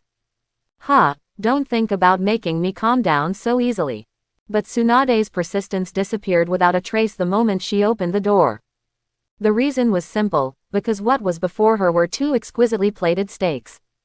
Kagura even lit candles on the short tatami dining table, making it look like a candlelight dinner. Looking at the attractive-looking steak and taking a sip of the charming meat aroma, Tsunade felt a lot of saliva suddenly secrete in her mouth. Only then did she suddenly feel her strong hunger. No way. When she was about to enjoy lunch at noon, she was called by Kagura to go to the Hokage building to accept the mission. Until now, she has not eaten any food. At this time, Kagura happened to light the candles. When he saw Tsunade standing outside the door, he poured the sake and said with a smile. "It's just been cooked. Come on, come in and eat. You should be starving." Quote, since there was no such thing as red wine in Konoha village, Kagura had to take 2 small glasses and pour sake as a substitute. Looking at the tempting steak, Tsunade walked to the dining table and said stubbornly. "Snort, don't think that just such a simple meal can calm me down, I'm not that easy to coax." But after all, she cut up the delicacy in front of her unceremoniously with her hands and quickly put a piece of meat into her mouth. Feeling the moderately soft and hard texture and enjoying the taste of the abundant meat juice exploding in her mouth, Tsunade closed her eyes happily. Why is this Kagura so good at cooking? At this time, Tsunade had already forgotten the instructions she had given her before entering the door, and began to attack the food in front of her crazily. Seeing the beauty eating in front of her, Kagami smiled happily. After putting a mouthful of beef into his mouth, he thoughtfully pushed the sake over and said, "Okay, don't eat so fast and have something to drink." But after only being reserved for a few minutes, Kagura slowly speeded up her meal intake. He was even worse than Tsunade. This was the first time he had eaten food all day. A quarter of an hour later, the two of them destroyed the giant steak as big as a plate in front of them like a whirlwind, and heaved a sigh of relief. After drinking all the sake in front of her in one gulp, a seductive blush appeared on Tsunade's face. Looking at the misty-eyed Tsunade in front of her, her face flushed, and her face full of satisfaction. Kagura felt that some kind of desire in her heart was about to move. He slowly came to Tsunade and hugged the soft body. The two of them looked at each other, looking at the beautiful red lips so close at hand. Kagura leaned her face closer. Their lips kissed together, and both of them enjoyed the moment without emotion. When the love reached its peak, Kagura grasped the huge mountain peak. At that moment, he couldn't help but sigh at the wonder of the Creator, that there could be such a big picture in the world. As he wandered, he left the mountain peak and explored somewhere. Then before it started, Tsunade reacted and held down the dishonest hand with a shy look. At this time, her eyes were as soft as if she could squeeze out water, and her whole body was hanging on Kagura's body weakly, but she still maintained the last trace of sobriety. While she stopped Kagura, she murmured, "No." In fact, since their 18th birthday, Kagura, who secretly thought that the other person had finally come of age, had already done everything she should and should not do with Tsunade. However, regarding the last step, Tsunade always insisted on staying until the wedding night. But how could Kagura stop at this moment? However, he had always respected women, but he couldn't force her to do anything. But at this time, his eyes were already looking at the white snow, and when he suddenly thought of something, he smiled evilly and whispered into Tsunade's ear. After hearing Kagura's words, the blush on Tsunade's face spread directly to her neck. She rolled her eyes at Kagura charmingly and said unhappily, "I don't know where you learned this. I'll settle the score with Jiraiya later." However, the body slowly leaned down. Opening her eyes, Kagura felt Tsunade in her arms. Seeing her innocent look with the corners of her mouth slightly raised, Kagura couldn't help but peck her pink face. Gently taking his hand out, Kagura began to cook breakfast and began to study this mission. However, thinking of yesterday's experience, he lamented the impermanence of fate. Yesterday he met Kushina, and most importantly, he met the young Nagato. Even so, Nagato doesn't seem to be of much use without the Samsara Eye. But those Samsara Eyes were not his own, but were transferred to him by Uchiha Madara when he was young. Speaking of which, Nagato is now in his juvenile form. Doesn't this also mean that Uchiha Madara has now understood the Samsara Eye? Thinking of this, Kagura felt her blood run cold and her whole body froze in place. If the original plot is followed, Uchiha Madara at this time got the reincarnation eye because she knew that her lifespan would not be long. After conspiring with Highway, he began to plan his own backup plan to use Nagato to resurrect from the dead. But as a result, Nagato, who can now inherit his Samsara Eye, has been lured to Konoha by himself, and Uchiha Madara has lost the heir to his Samsara Eye. Secondly, for some unknown reason, Kurokaku seems to have contacted Uchiha Madara a long time ago and started to plunder the tailed beasts in advance. Moreover, based on the appearance of Uchiha Madara that Kagura had seen with his own eyes 8 years ago, it was hard for him to imagine that the current Madara would look anything close to her near-life expectancy.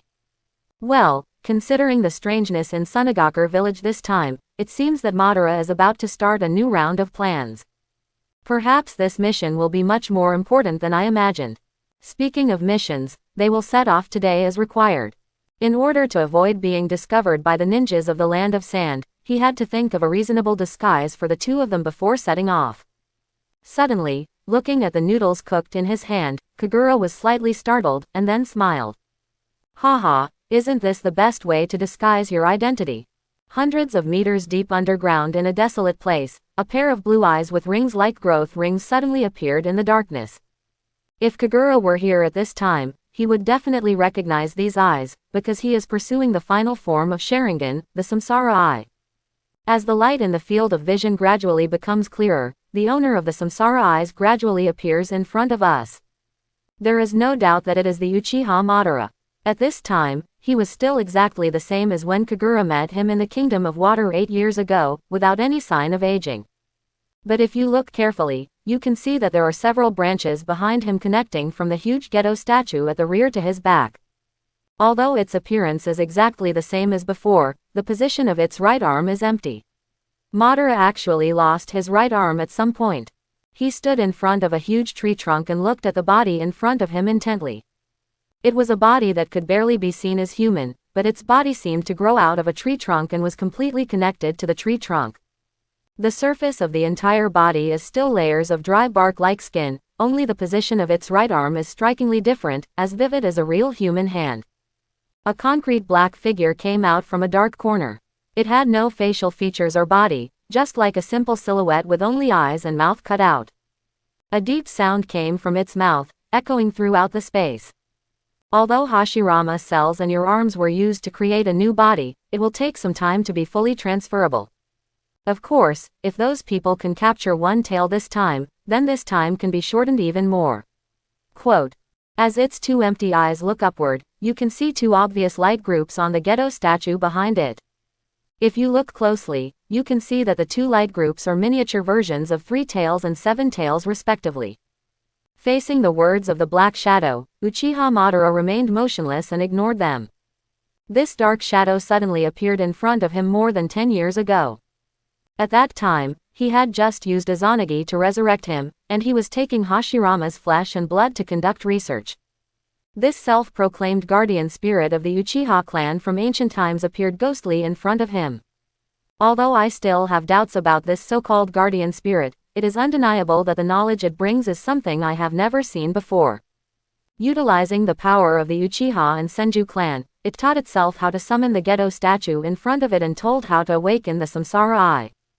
It's a pity that I am still too old after all, and even if I awaken the Samsara Eye, I am powerless. At this time, the Black Shadow proposed the method of reincarnation. It's just that this reincarnation technique has great limitations. Due to the rejection of the soul and body, 3 years after reincarnation, the body will uncontrollably decay. Moreover, the ordinary body cannot carry his awakened reincarnation eyes. Even if he is reincarnated successfully, he will lose those eyes. Fortunately, he still has Hashirama cells. After several years of research, they finally discussed using the Gedo statue, driven by the energy of the tailed beast, to create a perfect body with Hashirama cells. In order to prevent this body from being repelled by his soul, he even cut off one of his arms and fused it into it. However, with only the energy of 2 tailed beasts, this body grew too slowly. Although I have been hiding myself for these years and no longer go out. He relied on the Gedo statue to deliver energy and tried to keep his body in peak condition, but he knew very well that he didn't have much time left for him. After thinking for a long time, Madara turned her head and looked in the direction of the Kingdom of Wind. I hope this plan can be successful. Looking at Madara who ignored him in front of him, a trace of helplessness flashed in Heiju's heart. Yes, that black shadow is Heiju who has been hiding. For thousands of years since its birth, it has never forgotten its mission. And in this era, it finally realized that someone who could realize its mission had appeared. That person is none other than the Uchiha Madara in front of him. If possible, it wanted to stay hidden behind the scenes until Uchiha Madara truly awakened to the Samsara Eye. Relying on his own strength to summon the Gedo statue, he appeared in front of him and lied that he was a life created by him in order to gain the other party's trust. However, just over 10 years ago, on the day when Toad Sannin met Jiraiya, everything changed. As the last remaining product of Otsutsuki Kagaya, although it does not have the great prophecy skills like Toad Sannin, but thousands of years of life and the bit of divinity in it have given it a vague sense of destiny. It was on that day that, for some reason, it felt that the wheel of fate of the entire world had shifted. It is very sure in its heart that if it proceeds according to the original plan, Uchiha Madara will never be resurrected. In order to correct this change of fate, it had no choice but to appear in front of Uchiha Madara in advance. Although Uchiha Madara obtained the Gedo statue and the corresponding reincarnation method in advance through its own knowledge, it knew it very well. The man in front of me has never completely trusted him in his heart. But none of this matters. It followed Madara's gaze and also looked in the direction of the Kingdom of Wind. As long as the two conditions of Ten Tails and Uchiha Madara are fulfilled, I can see that nostalgic face again. In terms of living environment, the country of Wind is the most difficult and harsh country among the 5 major countries. This is especially true for the ninja village Sunagakur village, which is the land of wind. The sand-hidden village built on a piece of wasteland has been unable to attract more people to live there. Perennial sandstorms and dry environment are undoubtedly the main reasons that limit its development. However, this environment has also become an advantage of Sunagakur village. Slightly different from other villages, the entire sand-hidden village is hidden in a huge valley. Except for the huge gap outside the valley that serves as the entrance and exit, it is difficult for outsiders to enter the sand-hidden village. This unique landform gave Sunagakur village a huge defensive advantage in previous wars. Even now, this landscape makes it easier for them to monitor everyone entering and leaving the village. Kagura and Tsunade, who had changed their appearance through the transformation technique, walked through the village gate while marveling at the uncanny natural landforms. But the two of them knew very well that monitoring through the gate was just the simplest test. Looking at the glances that the guards on both sides cast towards the two of them from time to time, Kagura knew in her heart that the real difficulties had just begun. Since the village has only one entrance and exit, Sunagakur village is very sensitive to the entry of this kind of outside population. Especially this time they were carrying out a long-term mission. After all, the high-level officials of Konoha didn't know what Madara's men were plotting in Sunagakur village. If long-term surveillance is needed in the village, then Kagura and the others must have a suitable disguised identity. Otherwise, as time goes by, the dark ninja from Sunagakur village may come looking for him. But Kagura has already thought about this. A few days later, a new ramen shop opened in Sunagakur village. As soon as this new store called Ichiraku Ramen opened, it immediately gained popularity among many villagers. Many people may have guessed this, O_O. Looking at the long line of customers outside the store, Kagura couldn't help but twitch the corners of her eyes. In order to better hide in Sunagakur village for a long time, Kagura simply disguised the two of them as a couple who came to open a shop. After all, cooking is something he is very good at, so opening a restaurant will not arouse others' suspicion. As for the store name, he shamelessly stole the name, Otsutsuki Ichiraku, from the original plot. Anyway, both of them happened to have the word "le" in their names, so I had already made a name for Uncle Yeel in this world in advance. Originally, in his plan, opening such a ramen shop could hide the two of them under the surveillance of the ninjas in Sunagakur village. On the other hand, it can also make it easier for you to integrate into the village and secretly investigate the movements of those in the Akatsuki organization. But I don't know if it's because of his superb cooking skills, or because these people in Sunagakur village really haven't eaten anything good. As soon as he opened his shop, he received unanimous praise from the villagers. It was only the 3rd day, and customers were already queuing up in front of his store. Looking at the expectant customer in front of him, a trace of helplessness flashed across Kagura's eyes. This is not what I thought. If this is so popular, then how can I have time to carry out the task? 2 portions of the signature ramen, no chopped green onion. Hearing Tsunade's youthful voice next to her, Kagura was instantly brought back to reality from her thoughts. Unlike Kagura, Tsunade seemed to enjoy the role-playing game where the couple opened a shop. Seeing her chatting and laughing among the customers, Kagura curled her lips helplessly. Has she forgotten what we came here to do? The customer's urging voice came to her ears again, and Kagura bowed her head in resignation and continued to complete the work at hand. As the prepared ingredients were sold out, the customers who didn't take their turn cursed and finally dispersed. Kagura, who had made hundreds of bowls of ramen, slumped on the chair exhausted. He never imagined that one day he would become a tired office worker after traveling through time. For just a moment, he thought he was back working on Blue Star. Tsunade on the side excitedly lit up today's reward and kept saying to Kagura, "Wow, this seems to make more money than doing tasks. Should we really open a noodle shop when we return?" After hearing this, Kagura rolled her eyes and said angrily, "Don't forget what we came here to do." Tsunade put the money away and walked behind Kagura with a smile to help him press his shoulders. Feeling those flexible fingers kneading the sore spot just right, Kagura moaned in comfort. It has to be said that as a doctor, Tsunade has exerted her due expertise in massage. While Tsunade pressed his shoulders, she leaned over and whispered in his ear, "Don't worry, I just learned a lot from those customers." Hearing this, Kagura raised her eyebrows and calmly motioned for her to continue. After a slight pause, Tsunade gathered her thoughts and continued. "I heard that Sunagakur village has recently made a lot of attempts to study the power of one-tail Shukaku. But it seems that so far they have all ended in failure. Moreover, in the past few months, explosions and tailed beast riots caused by failures have occurred several times. Even the villagers in the village have been greatly affected, and their lives have been affected a lot. And based on the descriptions of those people, it is basically certain that the location of One Tail is probably in a cave to the north of the village."